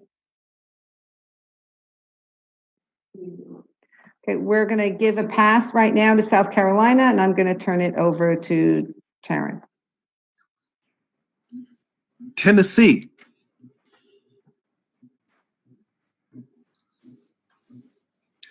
Hi, from the great state of Tennessee. We are the state where the Highland Center is located. And Nathan Bedford's forest gets defaced almost weekly. And haven't torn it down yet. You know, I wasn't the official reporter, so I'm not sure what happened. I didn't have a speech prepared for this. But we, I believe, give our delegates to, we have 4 delegates, and we give 2 to Howie Hawkins and 2 to Hunter. Thank you, Tennessee. Texas. And I can catch hell for them.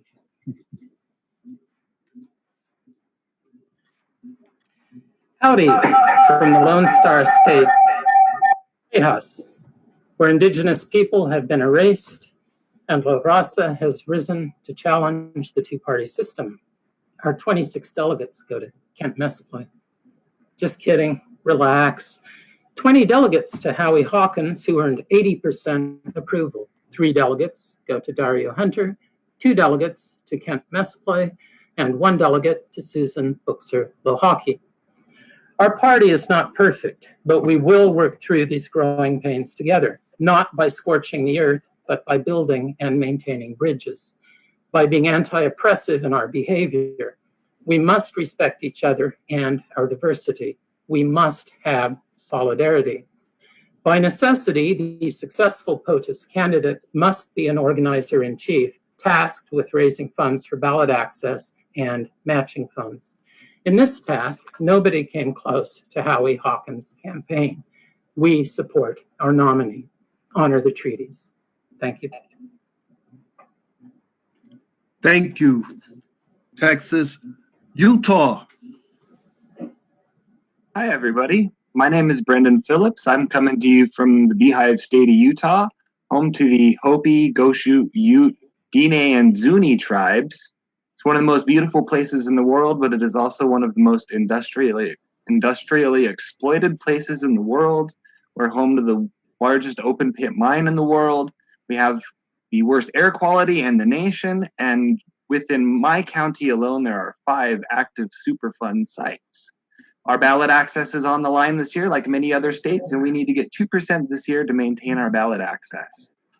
We have 4 delegates. 2 of those delegates are allocated to Howie Hawkins. 1 of those delegates is for Dario Hunter, and 1 of those delegates is uncommitted.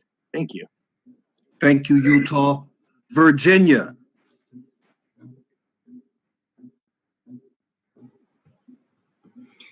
Greetings from the beautiful Appalachian Mountains of Virginia, where we have just defeated the Atlantic Coast Pipeline, and hopefully we'll be defeating the Mountain Valley Pipeline too.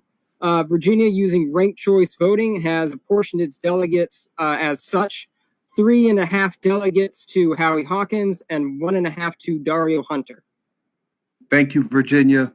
Washington.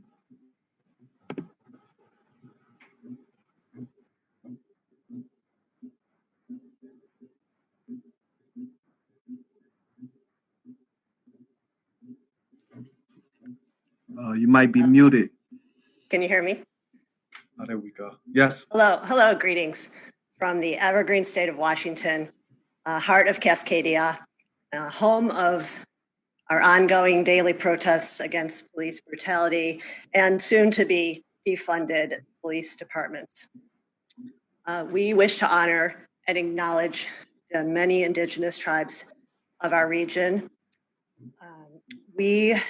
Our evergreen state acknowledges that we occupy coast, Salish waters, and lands of 29 federally recognized tribes and nations here in the Pacific Northwest. We stand in solidarity with the protectors of the Salish Sea in the call to preserve Native cultures, lands, and waters of our region. Our delegation proudly casts 3 votes for Dario Hunter and 2 votes for Howie Hawkins. Thank you. Thank you, Washington. West Virginia.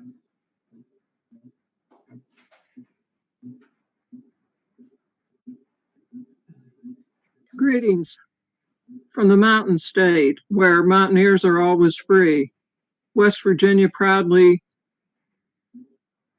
casts our votes for Howie Hawkins, excuse me. Oh my goodness. 5 votes for Howie Hawkins. Thank you, West Virginia. Wisconsin. Hi, I'm Mike McAllister, co-chair of the Greater Milwaukee Green Party and alternate to the National Committee, presenting Wisconsin's vote. Wisconsin, where Frank Kane was one of the first Green elected officials in the United States, the first of many to come, past, present, and future. The site of the 2004 Presidential Nominating Convention.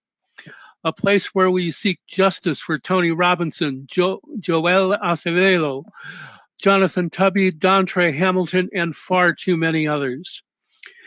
The home of socialist and green mayors, congressmen, legislators, council members, and Angela Walker. Wisconsin cast 2 votes for Howie Hawkins and 2 votes for Dario Hunter. Thank you, Wisconsin. And the Black Caucus.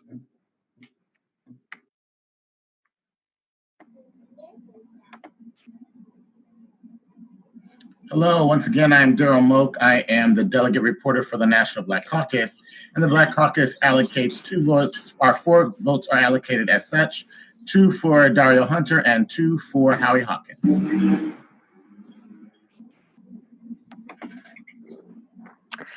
Latinx Caucus.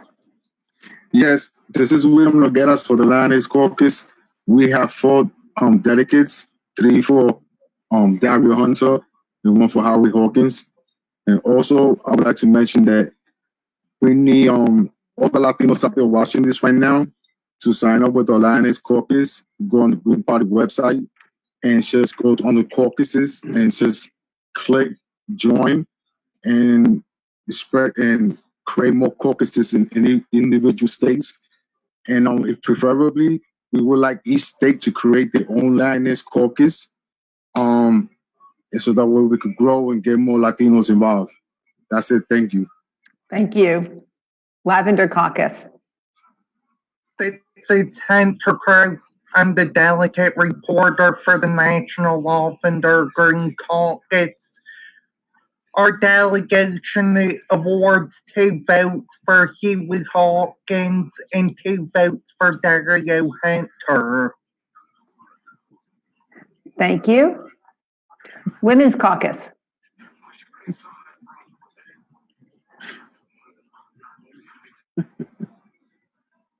Hi, everybody. I'm Deanna Taylor, delegate reporter from the Women's Caucus, and we bring to the convention 4 delegates, 2 votes for Dario Hunter and 2 votes for Howie Hawkins.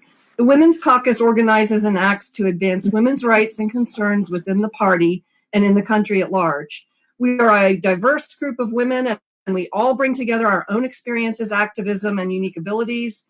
We have sponsored a number of events, such as press conferences for women candidates, films and guest speakers, candidate forums, workshops on media tips for women candidates, and in 2019, we held a national lobby in DC for 100% public funding of all elections.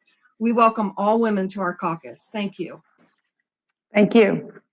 Youth Caucus, AKA Young Eco-Socialists. Hi, I'm Francisco Correa, representing the Radical Youth, age 35 and under, in the Young Eco-Socialist Caucus. We recognize that the sparks for systemic change come from youth. We're proud to have worked to pass the Anti-Capitalist Platform Amendment in 2016 and to have changed our name in 2018 to reflect the values of youth who do not flinch at the term eco-socialist. We cast all 4 of our delegates to Green Party co-founder, Teamster, longtime activist, and original Green New Dealer, Howie Hawkins. Peace and Black Lives Matter. Thank you. Thank you. And so circling back to South Carolina as our final reporter.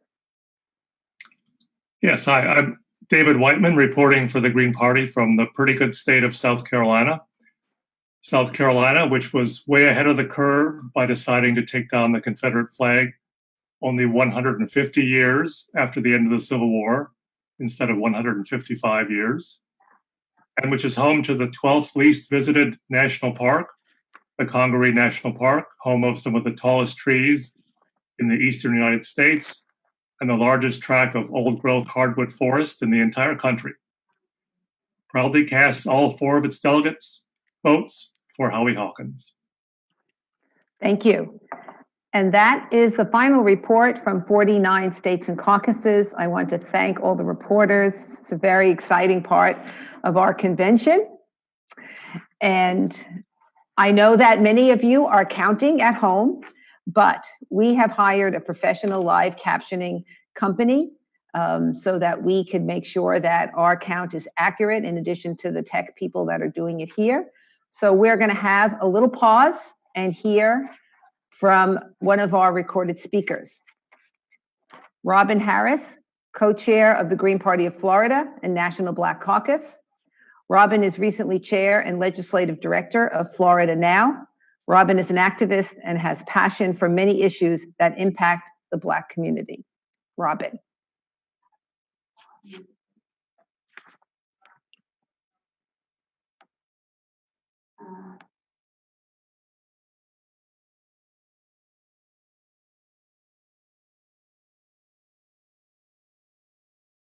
So National Black Caucus.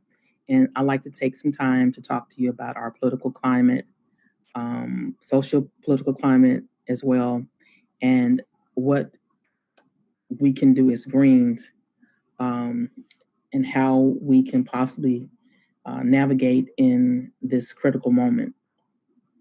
And of course, I'm making this this statement post George Floyd execution, and in the midst of George Floyd rebellions, I kind of like to say.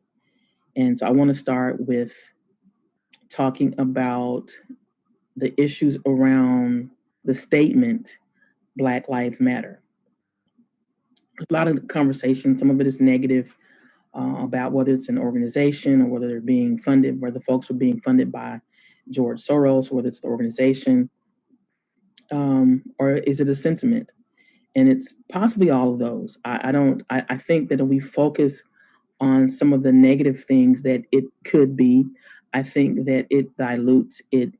It's unnecessary propaganda, and it takes away from what the efforts are, And so remember that Black Lives Matter was a hashtag. It was a response to Trayvon Martin's death and his murderer being found not guilty. And so it was a response by a queer woman just probably being just fed up and hurt in saying Black Lives Matter. So it's a sentiment. It's it caught on.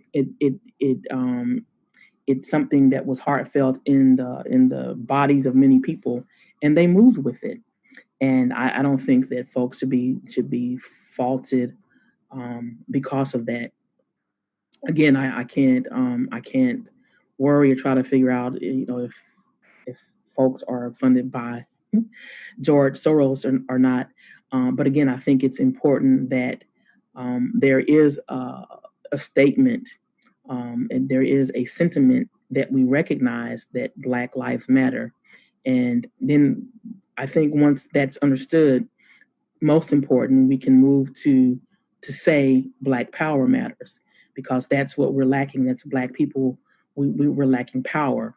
So we recognize that our voices have not been heard. And so following up with Black Lives Matter, Black Power matters. It matters so much that we've seen in the past month or so people taking to the streets. And I want to take time to applaud the streets, because if it hadn't been for the streets, I don't think that some of those charges would have been upgraded. So Black Lives Matter, Black Power matters. And I appreciate the efforts that I've seen. We have to push back and assist in this pushback of this military occupation in our neighborhoods. This is what it is. It's military occupation, not only here, but we also see it abroad. And we have to understand those connections. This is global. This is colonialism. This is imperialism. This is all of the isms that we're seeing. And so the streets, at best, I think we're seeing an endeavorment of folks pushing back on all of that. It may not be articulated the way that that some of us who may be more revolutionary, we may find some lack in that. But these are rebellions. This is uprising. This is the beginning of revolutions. And I'm hoping that these demands will turn into policies and legislation that's much needed. And so with that being said, Black Lives Matter, but it doesn't seem like it, even in the medical field, in the wake or in the midst of all of these uprisings, COVID-19 is haunted, and we once again see genocide through COVID-19. It's taken Black lives tremendously. And so, but again, I do want to applaud those who have taken to the streets and look this colonial nastiness in the face and say, we still demand power and we still demand respect. COVID-19 has taken out many Black and brown and Native people. And so, but the stance that it's made, I can't overlook that. And so I'd like for the Green Party to also look at this as an environmental. The Green Party has to be willing to try to erase the white environmentalism appearance that we have. And I think one thing that would be key is if we study epigenetics. Epigenetics is a science it's kind of likened to post-traumatic slave syndrome. That may be one way you understand that this generational illnesses or trauma, and definitely we were stolen from the continent, brought here, brutalized under police terror, slave patrols, and then the slave diet. There's a great article by Cam Howard that I would like for you to read on epigenetics and this transgenerational illnesses. And so, slaves were given slave diets that consisted of cornmeal and fat. So our DNA has had this or these illnesses already passed down. And so COVID-19, what it does, that's why we're targeted. So that's another argument also for reparations. So there's lots of discussion that we can have about that. But the Green Party, I would like for you to take your environmental platform to see how we can stand in solidarity with Black communities that understand this and that know this. We should be leading that conversation. I have not heard any other anyone from the duopoly system even dare to touch that. So I think that's one way for us to begin to lead politically. And so with that being said, it's kind of concerning that when we see things as tragic as the execution of George Floyd, Breonna Taylor, and there's so many names. But when we see this, usually the response from the Democrats is, so vote blue on come November 20. It's an insult. That's an insult because they're usually all part of this systemic, institutionalized, this political theater, this drama, and we need better. And so the Green Party, we need to begin to empower candidates for 2024 already now that can give people, that can give folks a reason to vote. We need to be able to articulate on reparations. We need to begin to be able to have empowered candidates that can articulate the message of a Black agenda and an agenda for Native folks. We need to empower people right now, 2020, to be able to be the answer and the option for a better world. And so I thank you, and I'd like to take this discussion even further, but I want to thank you for listening to me now. And I want to, again, to thank all of you for your revolutionary efforts and for everything that you're doing as a Green Party member. And I just submit my piece, and much love to you. Thank you for listening. Thank you. It was great to hear from Robin. And so just a correction. Fortunately, my back behind the scenes tech team is better at math, and they're working to verify all the reported delegates. But I have told you that 49 states and caucuses have reported, but it's actually 48. So for the record, that is 48. And so while the verifications continue, we're going to hear from another speaker. Hang on, folks. We're getting close. Lisa Savage has been a public school teacher in Central Maine for 25 years, working primarily with students from low-income families. As an elected vice president and chief negotiator, she fought for wages, benefits, and job security for the educators of her collective bargaining unit of the Maine Education Association. Prior to becoming a teacher, Lisa owned and operated a successful small business. And with her husband, Mark Roman, a self-employed woodworker, she has 5 grown children and 4 grandchildren. Lisa has been a community organizer for peace, climate, and racial justice for many years. She coordinated the Bring Our War Dollars home campaign to redirect federal funds from the military to meet social needs. She founded the Maine Natural Guard to help people connect the dots between Pentagon and its harm to our climate. She was instrumental as an ally with Indigenous people, working successfully to retire the last Native mascot in Maine schools and to pass a law banning them. She also helped lobby Maine legislatures to designate Indigenous Peoples Day as a state holiday, replacing Columbus Day. And she has contributed on many occasions to educate Mainers on Native history and culture. Lisa Savage.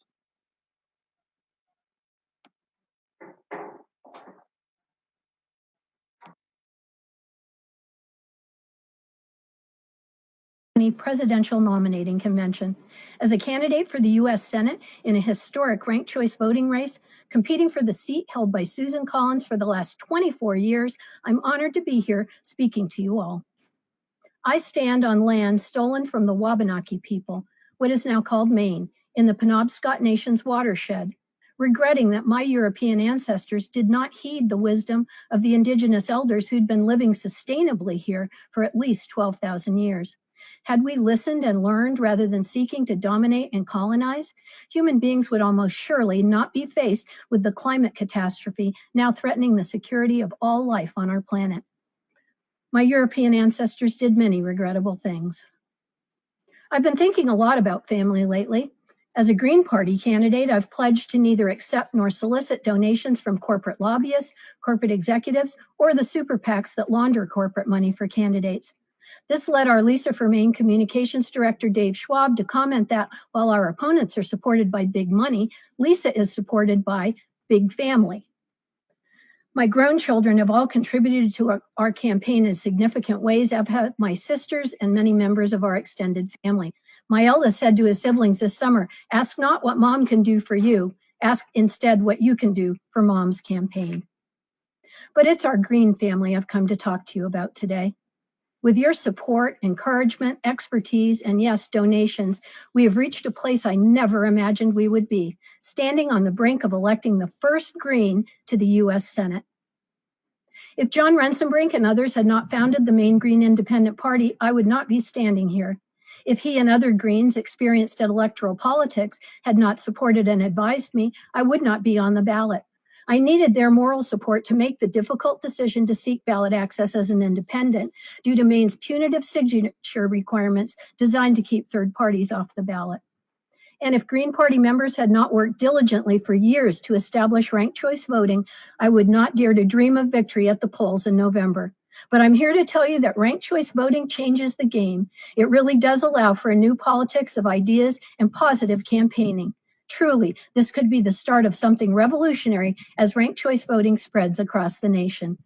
With this race here in Maine, we have the opportunity to show what ranked choice voting can do. I believe that my name on the ballot greatly increases the chances of unseating the most unpopular senator in the nation, a woman who betrayed Maine's proud tradition of independent thought by siding with an unqualified Supreme Court nominee and refusing to investigate the credible claim of sexual assault against him. Her list of offenses is a long one: supporting a racist candidate for Attorney General of the United States, sponsoring the legislation that shredded the financial stability of the U.S. Postal Service, supporting a tax bill that robbed from the poor to give to the already wealthy, and failing to convict an impeached president using his official office for political gain. People of Maine have not forgotten any of this, and that's why I know we have a real chance to win an election against Susan Collins and most likely an establishment centrist Democrat who does not support Medicare for all, defunding police, or a demilitarized Green New Deal. Maine has a proud history of electing independents outside the corporate two-party system, and now we find ourselves free of plurality victories and the so-called spoiler effect. With ranked choice voting, we're in it to win it. And the state of our nation and our planet demands that we win. The abdication of responsibility shown by our current corporatized government absolutely demands it. An unprecedented but predictable health crisis has laid bare the structural inequality of our wretched for-profit healthcare system. It is a racist system based on white supremacy, which lies at the root of nearly all our structural problems. Black, Indigenous, and people of color have suffered disproportionate infection rates from COVID-19 as they are more likely to work in jobs that could only be done in person. They have suffered disproportionate death rates as their underlying conditions resulting from poverty and unaffordable health care doomed them. What more stark evidence do we need to demonstrate that the Green Party's long-standing demand for expanded Medicare for all, universal single-payer health care for all residents in the U.S. is well past due? Weak, vacuous, and immoral leadership at the national level has misguided us through a pandemic, even now still accelerating. A national healthcare system could have planned for a crisis like this. It could have stockpiled the PPE for healthcare workers and been at the ready to develop testing for everyone so as to contain and control the disease, as we've seen other nations successfully do. Instead, we saw rampant profiteering and states forced to compete with one another for scarce supplies and equipment. Budgets are moral documents. The U.S. spends nearly 70% of its discretionary budget each year on the military and drops a bomb on average on another country every 12 minutes. Meanwhile, as a teacher, I was asked to do more with less every year. Police departments nationwide have ample supplies of tear gas and rubber bullets and send officers to Israel for training in the tactics of a violent occupation force that continuously abuses Palestinians with U.S. taxpayer support. These are not my budget priorities. Are they yours? It is thrilling that here we are in the summer of a great and sustained uprising of people in the U.S. demanding that we defund police and finally grapple with the deep inequities built into our white supremacist justice system. Rage is an appropriate response to our abysmal lack of progress. A government owned and operated by corporations can never achieve justice or put forth a budget grounded in the values of caring for people rather than dominating and killing them. Green family, I stand with you today to say enough. We will no longer tolerate and support the values of patriarchy, class hierarchies, racial discrimination, ableist discrimination, or cis discrimination. We are the party that holds a real, living, breathing vision that another and better world is not only possible, it is essential if we as a species are to survive. The most compelling security threat of the 21st century may be hard to see at times through the clouds of tear gas, but it's still climate crisis. We must meet it with our greatest minds and make it the priority of our budgets at every level of government. Yes, the Pentagon is the biggest polluting organization on the planet, and it must be defunded. But so too must we change every choice our society makes. The false energy needs of capitalism's insatiable need for expansion to line the pockets of the ultra-wealthy must be challenged. But thanks to the Greens and the youth in our streets, and yes, ranked choice voting, I have real hope for our future. Think of how much intelligence and creativity will be unleashed when we break down the system that impoverishes schools serving Black, Indigenous, and people of color communities. Think of how the factories that now build weapons could build clean energy systems seemingly overnight with conversion using federal funds under a Green New Deal, and how that would create millions of additional good union jobs. We see the corporate parties squabble and cling to the past with all their might, because they know a better future is at hand, a future that is more equitable, sustainable, and moral, a future that values people, planet, and peace. Now is our opportunity. We lead together.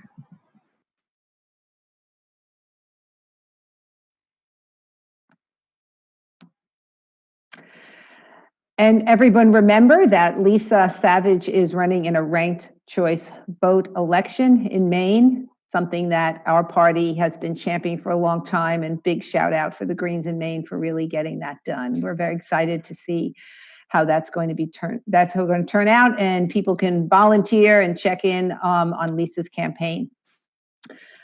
We have one more speaker coming up now. Dr. Margaret Flowers is a retired pediatrician and advocate for a national single-payer healthcare system. Margaret is an advisor to the Board of Physicians for a National Health Program and co-founder of the Health Over Profit for Everyone campaign. In 2009 to 10, she served as a congressional fellow for PNHP. She's co-director of popularresistance.org and co-host of the podcast radio show Clearing the Fog. Margaret is active in her state and local Green Party. She ran for Senate in 2016, and she's completing her term as National Green Party co-chair. And so I've been serving with Margaret as a national co-chair, and it's been really wonderful. And just a quick story about Margaret. Long before we were working together in the Green Party, I have been a longtime board member of Physicians for a National Health Program in their New York chapter. At the time, Margaret was a fellow for PNHP. Remember her standing up in Congress and disrupting when they would not allow universal healthcare single payer to be brought to the floor to discuss among the other healthcare plans. And of course, Margaret was not nicely escorted out, but she continued to stand her ground. And I was really so impressed with Margaret when I was teaching students on healthcare issues. She was one of the videos that I showed when class starts. So I give you Dr. Margaret Flowers. Hello. Thank you for inviting me to participate in the 2020 Green Party Presidential Nominating Convention. Our theme this year is climate justice, social justice, and economic justice, and I'm going to speak about health justice. The Green Party platform is very strong when it comes to health justice. And Ralph Nader, when he was our presidential nominee in 2000, was the first presidential candidate to really put single-payer healthcare in the national spotlight. Here we are 20 years later, and healthcare justice is a huge need. The COVID-19 pandemic and the recession have made health injustice prominent and really exposed the flaws of our healthcare system. So when it comes to the COVID-19 pandemic, the United States has ranked very poorly in terms of handling it, and we continue to see very high numbers of cases and high numbers of deaths, especially compared to other countries where they've been able to really lower the cases and lower the deaths. When we look at countries that have handled the COVID-19 pandemic well, we see some basic features of their healthcare systems that are different from what we have in the United States. One is that they have universal healthcare systems, so every person can seek healthcare when they need it without worrying about whether they can pay for it or not. They also have leadership that has given clear guidelines about the pandemic, how health professionals should handle it, how the population should protect themselves. And they have centralized planning, so they were able to get health professionals to the areas that needed them the most, and also get supplies to the areas that needed them the most, and to really increase the production of supplies to meet the demands.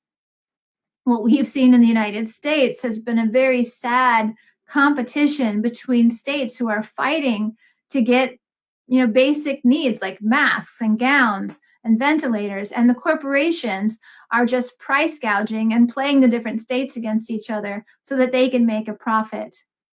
Another feature of the countries that have handled the pandemic well is that they treat healthcare as a public good, something that everyone should have, not something that people are privileged just because they're able to afford to pay for it.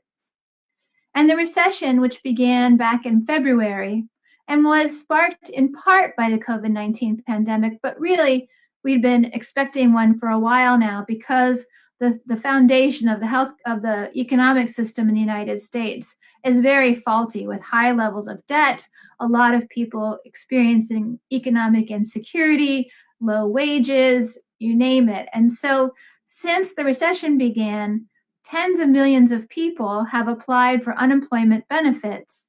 And a study that just looked at March until the beginning of May found that of people who lost their jobs, 31 million people also lost their health insurance. Now, we're a few months out from there, and things haven't changed, so we can expect that probably tens of millions of more people have lost their health insurance. And that's on top of the 30 million people who didn't even have health insurance to begin with. And then we have tens of millions of more people who are underinsured. So they have health insurance, but they can't afford to pay the out-of-pocket costs like copays and deductibles and coinsurance. And so they face serious financial barriers, preventing them from being able to get medicines they need or testing or just seek care. So in this environment, this is a really important time for us to be advocating for health justice. And healthcare has been a #1 issue for voters in the past several years. So this is an opportunity for us as the Green Party to really stand out and shine compared to the corporate parties, because neither of the corporate parties is really addressing this situation of healthcare injustice. So we do this by reaching out to people in our community, holding educational events, showing people how wonderful our platform is, and encouraging them to get involved and join the Green Party. So what is health justice? Well, we advocate for a type of single-payer healthcare system, and that could be like a national improved Medicare for all, which would be like our traditional Medicare system where it's paid for publicly, but it's delivered both publicly and privately. Or it could be a national health system like the Veterans Health Administration, where it's completely public. It's owned by the government, financed by the government, operated by the government. And both of these would be much more efficient and improve health outcomes, it's significantly over what we have right now. So what are some key features of a single-payer healthcare system? One is that they're universal.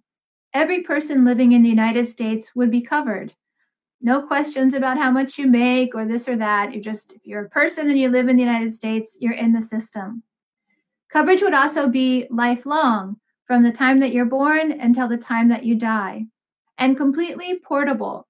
So if you change jobs, you go to school, you move, travel in the United States, wherever you are, you're covered by the healthcare system. This also means that you can seek treatment wherever you need to in the United States. So if you have a particular condition and the best place for that condition is not in your state, you can go to that best place and be covered. It also puts healthcare decision-making back in the hands of patients and health professionals without an insurance company standing in the middle and making you jump through hoops or preventing you from getting the care that you need just because they need to make a profit. And it would be comprehensive. Your whole body is covered from head to toe: mental health, dental, vision, hearing, preventative care, inpatient, outpatient, rehabilitation, substance abuse, things that you might need at home, community care. All of that would be covered by the system because that's the most efficient. And a health single-payer system is really simple. It's easy to use for health professionals and for patients, and that may help to really eliminate the serious physician burnout that we're seeing right now in the United States, where doctors are getting so frustrated with the system and having to fight all the time just to get their patients the care they need that they're burning out in like 10 to 15 years. Another feature of a single-payer system is that it would be transparent and accountable to the population. It's a public system, so we have the right to know how our healthcare dollars are being spent. And we advocate for a system in which people are able to participate in shaping that system. This is part of the pillar of our party of participation or democracy, that people have a voice in how that system works. So if you look at our presumed presidential nominee's platform, I helped to write his single-payer healthcare position statement.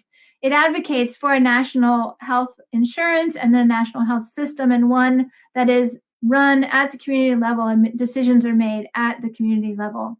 This is what real health justice would look like. So we have an opportunity now as the Green Party in this time when there's so many crises to really show how we stand out from the corporate parties. This is an opportunity for us to be out there speaking about this issue, organizing events, speaking to people in our community, and showing them why the Green Party is the party that they want to participate in. It's the party that represents their needs and their interests. I'm happy to help out. If you ever need someone to speak or you need information, just reach out to me and let's grow the Green Party together and let's organize and win health justice. Hello.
Hey, everyone. Welcome back. Thank you for your patience. Thanks to the team here for putting everything together. So I'm going to read out the results. With 355 votes being recorded, there were 8 votes, and you also see on the screen, 8 uncommitted NOTA, 0.5 for Sanders. I guess that's Bernie Sanders. I don't know. Maybe there was somebody else in there named Sanders. 1 for Alochi, 2 for Mess Play, 4.5 for Roll Day, 7 for Ventura, 8.5 for Lambert, 11.5 for Mawasifu Curry, 102 for Hunter, 210 for Howie Hawkins. And so we can declare that Howie Hawkins has passed the first round to become our nominee.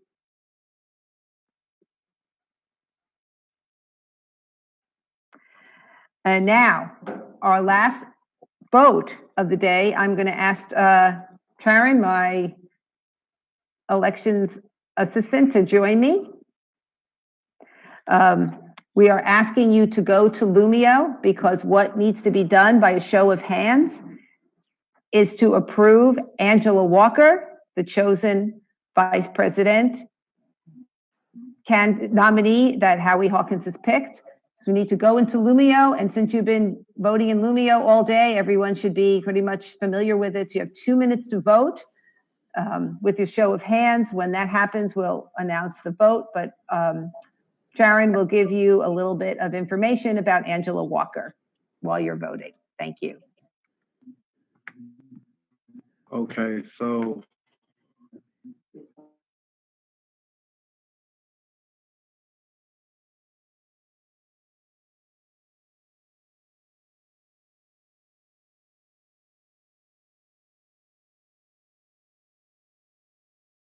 we're excited, just excited about the process. So if you can, go to Lumio and cast your vote.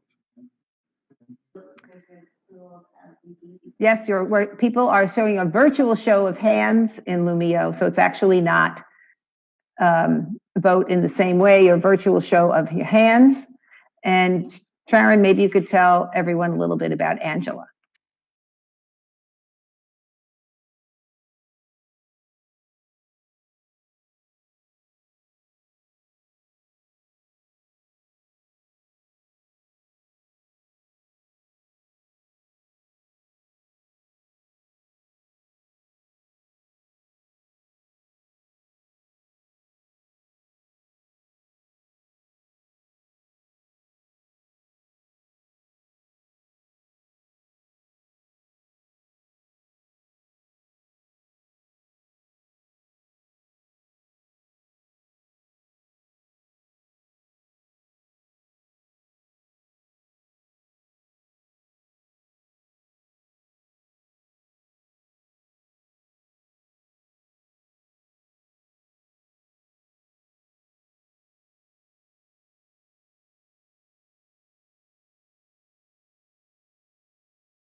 Okay, I know, sorry, Sharon's having some difficulties, technical difficulties, so I am going to put on my glasses and tell you a little bit about Angela. Angela Walker is an independent socialist who describes herself as a Fred Hampton Assatu Shakur socialist. She was born and raised in Milwaukee, Wisconsin, to a working class Black family. She learned early that though money was necessary to live in the society, it was less important than integrity, cooperation, and dignity. This upbringing shaped the activist and organizer she later became. Angela attended Bayview High School in Milwaukee, graduating in 1992. She and a group of Black students petitioned for and received an African American history class at their predominantly white school. Angela became a member of the Army Reserve in August 1992, and began classes at the Milwaukee Area Technical College in 1993. After the birth of her daughter in late 1993, Angela and her daughter, Epiphany, relocated to Jacksonville, Florida. While living in Florida, Angela attended the University of North Florida. She began as an education major with the intention of becoming a special education teacher. She decided later to change her major to history, a subject that she remains passionate about today. The need for extra income in college led Angela to take a job driving a school bus in 2001, and she left college to drive full-time because she loved the work. The first mass mobilization Angela attended was during the demand for a recount of ballots in the 2000 Florida election, and how we remember that time. She joined a contingent of people who traveled to Tallahassee, Florida to protest widespread discrepancies with the ballots in the election. That experience marked the first of many protests she would attend and illustrated the power of people coming together to stand up for their rights. In subsequent years, Angela would participate in actions against the war in Iraq in New York and Washington, D.C., while a driver for Greyhound Lines. In 2009, she returned to her home city and began work with the Milwaukee County Transit System. In 2011, newly elected Wisconsin Governor Scott Walker launched an attack on unions from the state capitol, Madison. And I remember many Greens, I think, that are here today or watching today or delegates today were there at that Capitol along with Angela. Thousands of union workers and their supporters occupied the Capitol building and grounds in protest. Angela, a member of the Amalgamated Transit Union, Local 998, was among the protesters. As a result of her involvement in the protests, the then president of her union local appointed her legislative director for the local. Angela went on to work for the Wisconsin Jobs Now in 2015 as community campaigns coordinator for the organization. Her work focused primarily on resistance to the privatization of public schools in Milwaukee. During her time at the organization, she approached by Mimi Soltitz of the Socialist Party USA about running for vice president of the United States. She agreed to be Mimi's running mate for the 2016 election. Despite the Socialist Party USA's limited ballot access on the continental United States, the ticket did well in Guam, garnering 4% of the vote there. When Wisconsin's Jobs for Now folded in late 2016, Angela moved to South Carolina to regroup and reconsider her relationship with activism and politics. Initially, on arrival in South Carolina, Angela worked as a substitute teacher at the secondary education level. During the summer break of 2017, she began work as a dump truck driver and continues that work presently. When Green Party presidential candidate Howie Hawkins asked her about being his running mate for 2020 presidential election, Angela stated, "How could I say no?" Angela Walker is the mother of one and the grandmother of 5. She's a fierce advocate for the rights of Black, Brown, and Indigenous people, the LGBTQI community, labor, and the earth itself. I'm going to pause now to find out how we're doing on our last vote of the day, virtual show of hands to approve Angela Walker as our vice presidential nominee.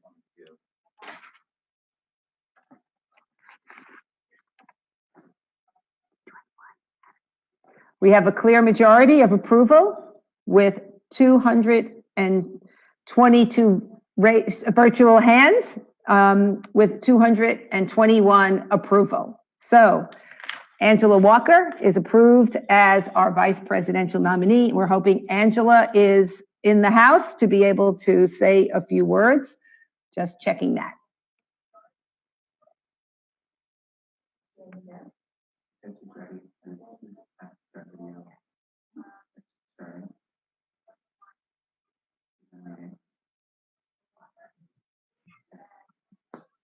Great. Angela Walker, our vice presidential nominee. Hey, everybody. I am a tiny bit overwhelmed. This is absolutely massive. Greetings to everybody. I am coming to you from PD land. This land originally belonged to the PD Nation here in South Carolina. I am in Florence. And as I said, family, this is a massive, massive, massive thing that just happened. I want to first off thank all of you delegates who stood with Howie and I and cast your votes for us. It's not a small thing. And we thank you, and I personally thank you for your trust, and Howie's probably going to reiterate that, and your support of a platform that I want you to know that I support with my whole soul. I also want to say thank you to the Socialist Party of the USA for helping to make the Red-Green Alliance that we talked of so many years ago. We're now seeing it. It's pretty amazing. I want to thank our brilliant campaign manager, La Jefa herself, Andrea Merida. And I want to thank my wonderful assistant, Ashley Frame. And huge, huge, huge thank yous, huge big ups to all of our folks on our campaign team. Y'all are brilliant. You are amazing. Y'all are hustlers. Thank y'all for doing all that you have done so that this campaign has gotten to this point. I want to thank all of you who have showed up for us in various different ways, whether it was supporting with money, whether it was kind words and good thoughts. Thank you to the volunteers that have made this campaign, the topic of conversation in spaces where it wasn't happening. I want to thank Sherry Honkala and Ajamu Baraka, who have stood where I am standing right now. And I thank you both for reaching out and sharing your wisdom and your support with me. I want to thank all of you with whom I have shared the struggle since the Occupy days, since the Wisconsin uprising days, since the Milwaukee uprising days back in 2016. Big love to all of you who are still in the streets all around the country. And I want to say thank you to my homie, Mimi Soltasic, who is now a guardian angel of all of us who are fighting the good fight. And honor to my late friend and lifelong socialist, Rick Cassell. Thank you to my running mate, Howie Hawkins, who has very quickly become one of my favorite humans. And I have to say thank you to Source, to my ancestors whose names I know, those whose names I don't know. I want to thank my coven. I want to thank my family for being the place that I began to learn everything that I needed to know for this fight. My hope and intention is that my grandchildren will know a world where the struggles that we are currently working against are no longer an issue.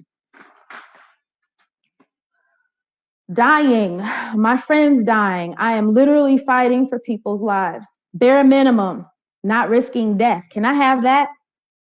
And that is a direct quote from my homie Lark on a Facebook post that I shared about what we're going to need to do about, addressing public education this year. And what she said not only brought home for me the absurdity of asking educators, students, and families to be sacrificial victims to the coronavirus. Her statement reminded me how immense this campaign's implications really are. Family, this country needs us. It needs us now. And I know y'all have been hearing this all day today, and I am adding my voice to one more in the number. This country needs us. That is the thing that I want to rededicate us today as a party, that our people need us. In 2016, I walked away from politics, moved to a new state, and set about doing the work to reconstruct myself. All of my brujas, my witches will know what I'm talking about when I'm speaking about shadow work. Sitting with the parts of you that aren't the shiny, pretty photo op and quotable parts. The parts that need healing, that are a part of your whole. And in 2020, having received a call from Howie Hawkins about being his presidential running mate, all I could do was look at my ancestor altar and go, really, y'all? Really? I've been prepared for this moment. I am ready for it. And after weeks of stewing in a rage about this government's criminal mishandling of the coronavirus pandemic, the universe gave me a good, healthy shove. Do something. Show up. Who are you if you refuse? I couldn't imagine being given a platform to advance healing on a large scale for our folks and for this country, and saying no because I didn't want to leave the comfort of my isolated life. All of you are here for a reason. You're here because you know that healthcare is a human right. You're here because you know that ending U.S. imperialism is the way to heal this country and the harm that it has inflicted on Black and brown countries around this world. You're here because you know that this glorious planet we share deserves our care and good stewardship, and that capitalist exploitation of her resources is killing us. You are here because you know that the unsustainable and inequality-driven way that this country is run has to end. That both people and the earth deserve more and vastly better than the capitalist dystopia we are being herded towards. People may not have been ready for our message in 2012. They may not have been ready for our message in 2016. But now, in a time when so much has been stripped away by the coronavirus pandemic, by the exposure of continued state violence against Black, Indigenous, and Brown people, it has nowhere to hide. This country is being forced to confront its shadows and what has been hiding in those shadows, working to be seen, waiting to be acknowledged, waiting to be healed. In this time of impossible things, the Green Party is ready for the people, and the people are ready for the Green Party. They are ready for our message of solidarity, justice, true democracy, economic opportunity for all, and respect for diversity, all rooted in love. They are ready for an eco-socialist Green New Deal. They are ready to know that we came to take the White House. And yes, I said that. We came to take the White House. This is not a cosmetic run. We're not running to prove a point. We are running to flip the government. Because it's that massive, because it's that urgent. We are here to move the cash-bloated, ineffective parties of the ruling class aside because it is time for the people to be able to breathe. We are not asking for the right to safe housing, a guaranteed income above poverty for all, and Medicare for all. We are demanding these things. We are not afraid to call the duopoly on its arrogance and incompetence and move it aside. This is our time. No one else is bringing the deep systemic changes that we are proposing. We will not be pacified with performative reforms. The system must be overhauled, and the Green Party is the only party to do that. Within our own ranks, we will have to be intentional. Our chapters must be welcoming and flourishing spaces for our family with disabilities, our LGBTQIA, non-binary, and gender non-conforming family, our working class family, our immigrant family, Black, Indigenous, Brown family. We don't need to and are not going to agree on every point, but where do our objectives intersect? How do we strengthen our party and also the communities who need us so much? How do we create the world we envision? One without prisons, one with open borders, with the US being the world's peacekeeper instead of its law enforcement. That all begins with us and the way that we imagine forward. It's a very difficult time, and it requires our imagination, both up to November and beyond. The Green Party has never been more needed than now. And if you don't believe that, I hope that you take it to heart. I'm ready to move forward in solidarity and in purpose. I am proud to be moving forward with you. Thank you.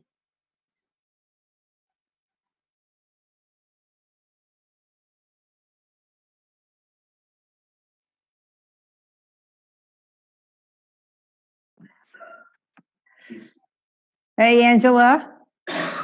Thank you so much. We're really excited to have you. And so, the last thing you're going to hear from me as your elections administrator is a very brief introduction to our presidential nominee. So Howie Hawkins is someone who I've known even before the Green Party, but certainly we have been working together in the Green Party for almost 20 years. I was Howie's running mate in 2010, the first time he ran for governor and got ballot status back for New York. We have done many events, many campaigns, many initiatives together. And so I am very pleased to announce the Green Party's 2020 presidential nominee, the original Green New Dealer, Howie Hawkins.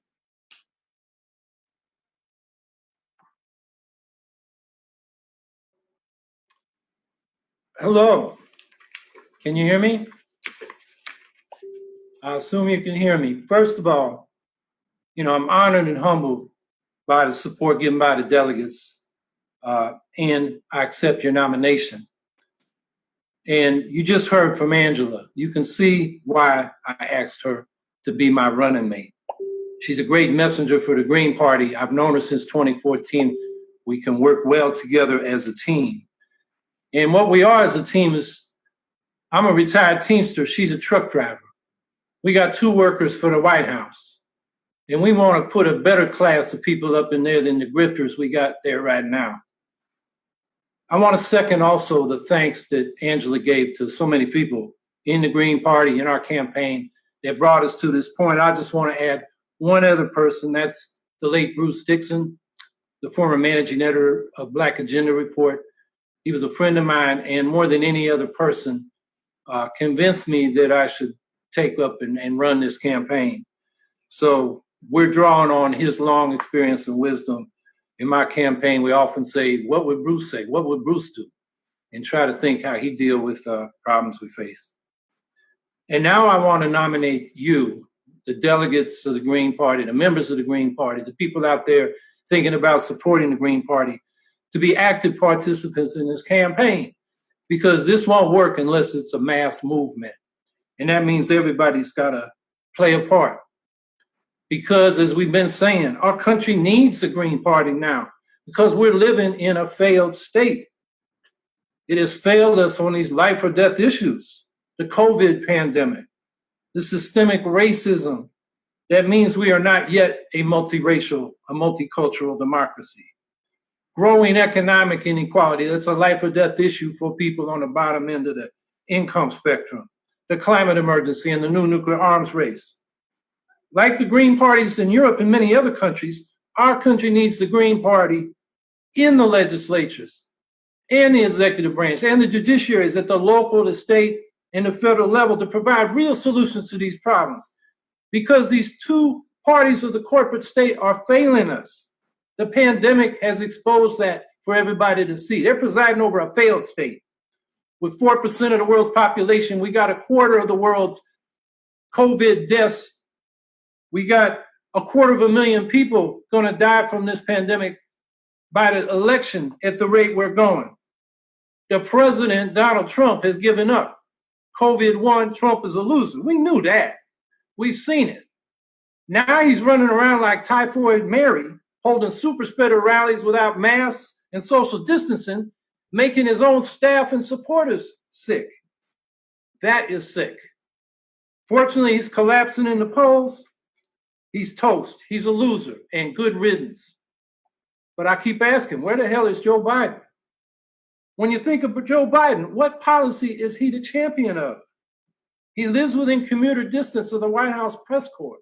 He could be down there pounding away to that press corps that we need a test, trace, and quarantine program to suppress community spread of this killer virus.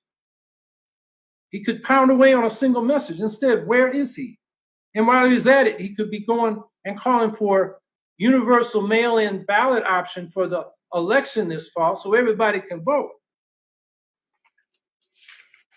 These are not controversial ideological issues. We have plenty of policy differences with Biden and the Democrats, but these are common sense solutions to serious problems. This is what our country needs. Biden talks about new leadership, but where the hell is he? The silence of Biden and the whole political leadership of both parties on demanding an emergency federal response to deal with this pandemic makes them all complicit in the hundreds of thousands of deaths that are unnecessary that we're experiencing. We can't open the economy and the schools until we suppress the virus. We can't do it safely. So we need that program. And where is this 2-party corporate state? They're failing us. And that's why the Green Party needs to step up. And in recent weeks, we've been out on the streets protesting the pandemic we've had in this country for generations, for centuries of racism. And we're calling for community control of the police because we cannot trust the police themselves. That's how they get away with murder and crime.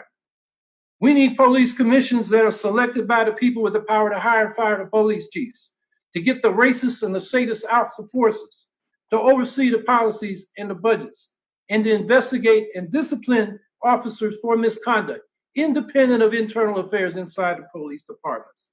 We need to reimagine public safety. The homeless don't need a vagrancy charge from a cop. They need a home.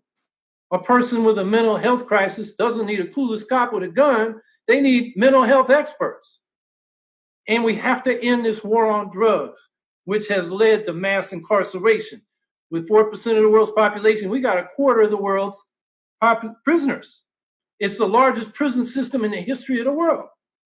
So we got to treat drug abuse as a health problem. We should legalize marijuana and decriminalize the hard drugs like Portugal did. Instead of going to prison for possessing hard drugs, you go, you get a ticket, you got to appear at a hearing with a doctor, a lawyer, and a social worker. And they figure out how to help you deal with your addiction or using the drugs to cope with an economic problem, whatever it is, they're there to help. So instead of just throwing people in prison and building the biggest prison industrial system in the world, which Joe Biden had a lot to do, he wrote the legislative architecture for that as chair of the Senate Judiciary Committee, we should be treating drug addiction as a health problem, not a criminal problem. And going back to the police, the demand is defund the police. Yes, we need to move resources from police department into these kind of services I was just talking about. But there's not enough money in the police department's budgets. We got to defund the military. So we have the resources we need to invest in the jobs, the housing, the schools, the healthcare that are needed in Black and Indigenous and people of color communities that have been segregated, discriminated against, and exploited for generations, right up to the present day. We need reparations for African Americans. Black America lost half its wealth during the Obama administration. Reparations goes back to slavery, but the exploitation and theft of Black property continues. We need a reparations plan, and we support the bill for reparations in Congress that includes both individual reparations to close the racial wealth gap so African American households have more resources to lead a better life, but also collective reparations. Rebuild the Black land base in the South and Black economic, educational, and cultural institutions. And while we're talking about repairing damages, we need to honor the treaties with indigenous nations and with the Mexican Americans under the Treaty of Guadalupe Hidalgo. There is land that has been stolen by our government and by private interests in violation of those treaties. That should be returned, and the social services the United States is obligated to provide under these treaties should be fully provided, which they have not. And then we got the broader issue that affects the whole working class of economic inequality. It's killing us. Working class life expectancies have been declining in recent years. The life expectancy gap between our richest and poorest counties is now 21 years. This is a moral shame on this country, which is so rich. So we're talking about enacting an economic Bill of Rights to end poverty and economic despair. These rights should include the right to a living wage job, an income above poverty, affordable housing, Medicare for all, lifelong tuition-free public education, and a secure retirement. We will enact the right to a living wage job through a WPA-style jobs program, with government providing jobs in public services and public works for anyone willing and able to work who can't find a living wage job in the private sector. And we'll create a floor of living wages in the private sector by raising the minimum wage rapidly to $20 an hour and indexing it to inflation and productivity, so workers get the full value they contribute to the economy. We will enact the right to a guaranteed income above poverty. We'll build it into the progressive federal income tax. If your income is below the poverty line, the government will send you checks to bring you up and out of poverty. That's what Dr. King was demanding during the Poor People's Campaign of 1968. He said, "I'm now convinced that the solution to poverty is to abolish it directly by a now widely discussed measure, the guaranteed income." People make it sound like poverty is hard to decide. The problem for poor people, most of whom work hard, is that they don't have enough money. So we build it into the tax structure so nobody is below the poverty line. We will realize the right to affordable housing by building 25 million units of quality public housing in the next decade, so everyone has access to an affordable home. We'll realize the right to quality health care for all by enacting Medicare for all national health insurance to pay for all medically necessary services for all Americans in the first year. And then over the next decade, we're going to build that out into a community-controlled national health service. So the hospitals and clinics are publicly owned. the doctors and other healthcare workers are salaried public employees instead of maximizing fees for service and creating a cost control problem, and also a problem of not spending enough time with patients to provide the proper care. And it will be under democratic control through locally elected health boards that then federate at the state and national level for overall coordination and planning. We will provide tuition-free public education lifelong, from childcare and pre-K through post-secondary college, trade schools, and continuing adult education. And we'll provide a secure retirement for all by doubling Social Security benefits, so no senior is living below the poverty line. Another life and death issue is the climate emergency. This is not just about more heat waves and stronger storms. We're talking about mass extinctions, ecosystem collapse, and the collapse of agriculture. The climate scientists now estimating if we go on a business as usual scenario, the capacity of agriculture to feed the human population we have right now will only be able to feed 10% of what we have now by the end of the century. Climate change is an existential crisis. And the Green Party's answer, our signature issue over the last decade, the Green New Deal. We've been campaigning for that since 2010, but the Democrats, of course, took the slogan, but what did they do? They diluted the content. The non-binding resolution for a Green New Deal introduced by Representative Alexandria Ocasio-Cortez and Senator Ed Markey dropped our ban on fracking and new fossil fuel infrastructure. And Joe Biden this week basically committed to fracking the hell out of the country. If we don't stop fracking and new fossil fuel infrastructure, we'll be locked into decades more fossil fuel burning, and the planet will be cooked. The non-binding resolution dropped deep cuts in military spending, which we want to help fund the Green New Deal. It dropped the phase out of dirty, dangerous, and uneconomical nuclear power. And it extended the deadline for zero emissions from 2030 to 2050. What happens when you give politicians a couple decades? They're gonna wait. And the climate science says we gotta do it in the next decade if we're gonna avoid the worst consequences. And so this non-binding resolution, Pelosi never let them vote it on the House, and it went to the Senate, McConnell let them vote on it, and all the Democrats said it's a trick, and they voted present. Except the four that voted with the Republicans, no. Anybody that thinks they're going to get a Green New Deal from the Democrats is deluded. And now the House Democrats just came out with a proposal. They're going to reduce carbon emissions. Their goal is 37% by 2030. That's not even what the Intergovernmental Panel on Climate Change proposed in their last report of 45%. And those reports are conservative because they got to be approved by petro-states like Saudi Arabia and Russia and the United States.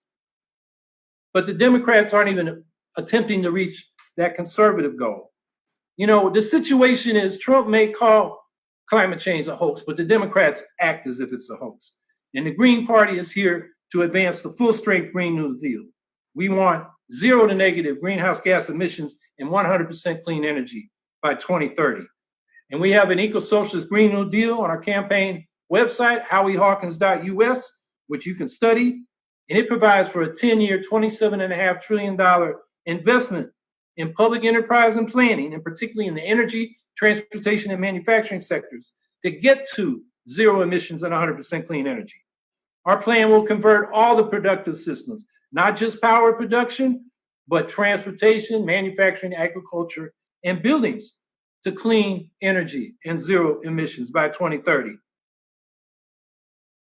So what we're proposing is a crash program like the United States did in the World War II emergency, when the federal government took over a quarter of the manufacturing capacity of the country in order to turn industry on a dime into what they called the arsenal of democracy, to arm the allies against the fascist Axis powers. We need to do nothing less to defeat climate change.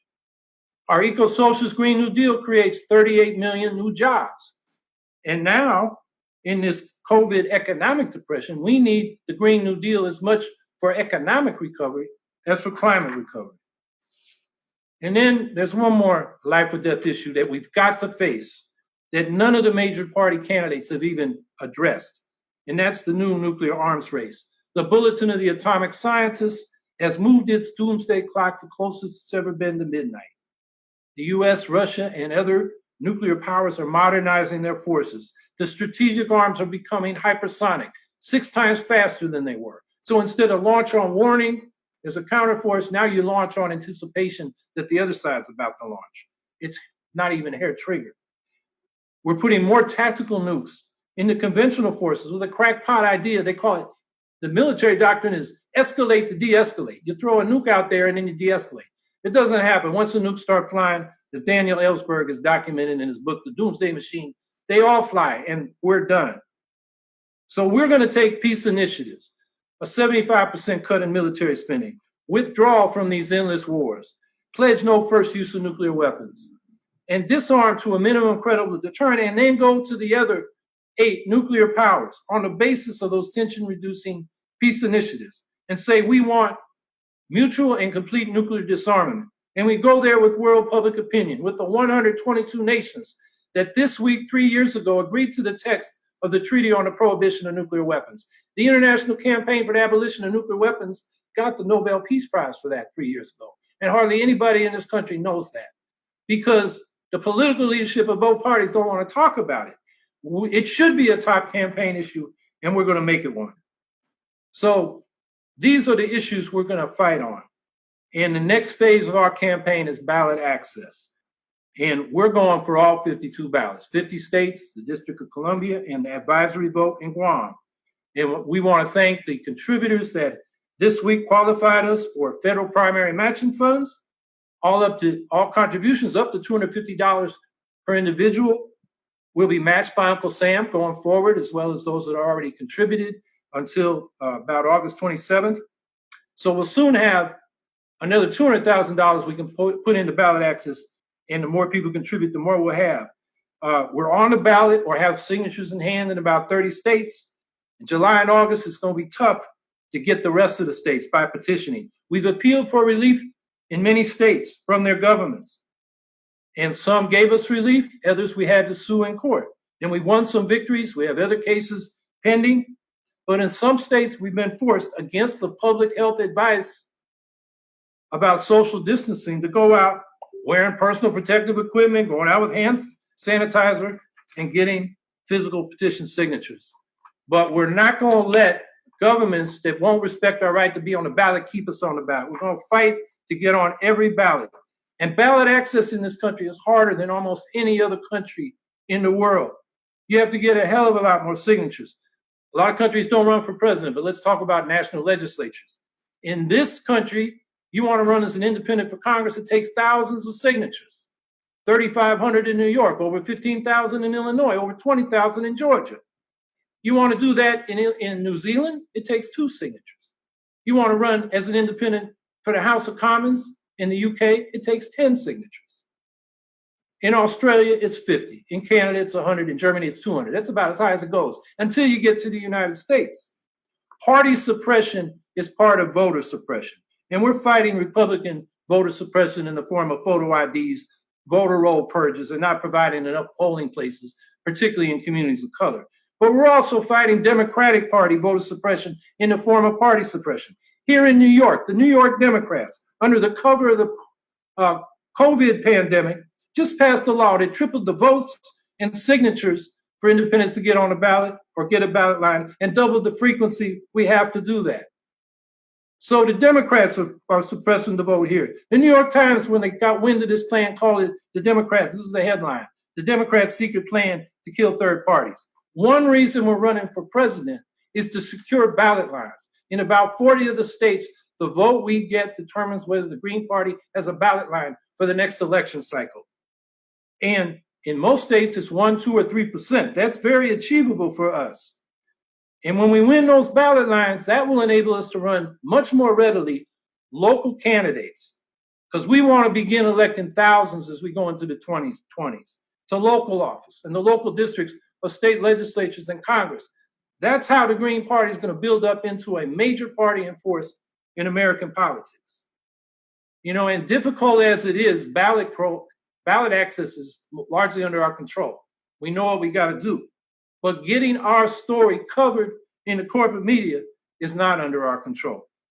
And our message to the corporate media is do your job as journalists.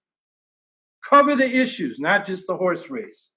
The Green Party is worth covering on these life or death issues. And I'm looking at you, NPR, and PBS and MSNBC and CNN and the New York Times. You've been acting like state media stenographers for the two-party corporate state. Do your jobs, cover the issues, let the Green Party into the debate. Don't exclude us before the election happens. Let the voters make up their own minds. And then when it comes to debates, I'm ready to debate Biden and Trump, but I'm not sure they're ready to debate me. And are there any serious news organizations out there that will include me? Were there any news organizations that will include all the candidates that are on enough ballots to win the Electoral College? That would be in this election, the Greens and the Libertarians, as well as the Democrats and Republicans. That would be a four-way debate. That's what the American people deserve. They deserve to hear all their options. Or will the mainstream media continue to bow down to the Commission on Presidential Debates that is planning to limit the debates to Biden and Trump? Commission on Presidential Debates. Sounds like a government agency, sounds official, but in fact, it's a private corporation controlled by the two major parties to keep their competition out. So I hope some civic organizations and serious news organizations will take back the debates for the American people and not let the two parties exclude competition and rig the game. And then the question we always get asked by the media is, well, why are you supporting an election for Joe Biden? And our answer is no. Joe Biden and the Democrats have spoiled this presidential election. The Green Party's been giving them the proven nonpartisan solution to the problem of spoiled elections since Ralph Nader ran in 2000. And that is abolish the Electoral College and have a ranked choice national popular vote for president. The last two Republicans were losers of the popular vote when they were first elected. It was the Electoral College that put them in office. You would think the Democrats would realize they have a problem and embrace our solution and get rid of the problem. Instead, they whine about the Greens and fight to keep us off the ballot and suppress the vote. You know, a lot of people say Jill Stein spoiled the election. No. Exit polls showed 61% of her supporters would have stayed home if she had not been on the ballot in 2016. So if you use that ratio in any of those close states like Michigan, Jill Stein was not the margin of difference.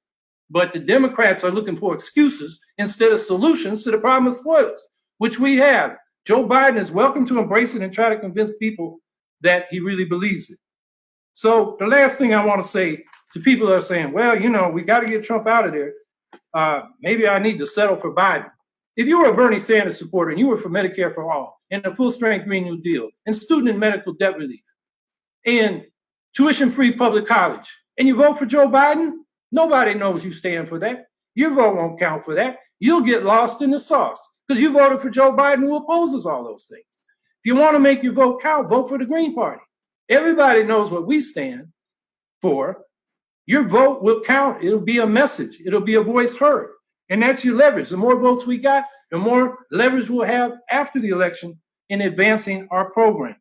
And then our biggest bucket of votes is not people, refugees from the Sanders campaign. We welcome them, as many of them as want to come. But the biggest group are the 100 million people that did not vote in 2016. They're disproportionately working class, people of color, and young people. And they're not apathetic. They are totally alienated from the two parties that offer them no solutions, are never in their communities until election time comes, and then disappear after the election. And people say, I'm not going to get caught up in that game. Well, you know, part of the game is they don't want you to vote, so they have to pay attention to you. We're giving you an opportunity to vote for something that really does address the economic issues you're facing, the health issues you're facing, the education problems you're facing. So we welcome as much support as we can get. As I said, this will only work if it's a grassroots mass movement. You want to get involved, go to the website, howiehawkins.us. Look, the corporate two-party state has failed us. Our party, our country needs the Green Party right now to advance real solutions to these life and death issues of our time. Our lives depend on it. We're running out of time on issues like the climate crisis, the COVID pandemic, and real solutions can't wait. Thank you.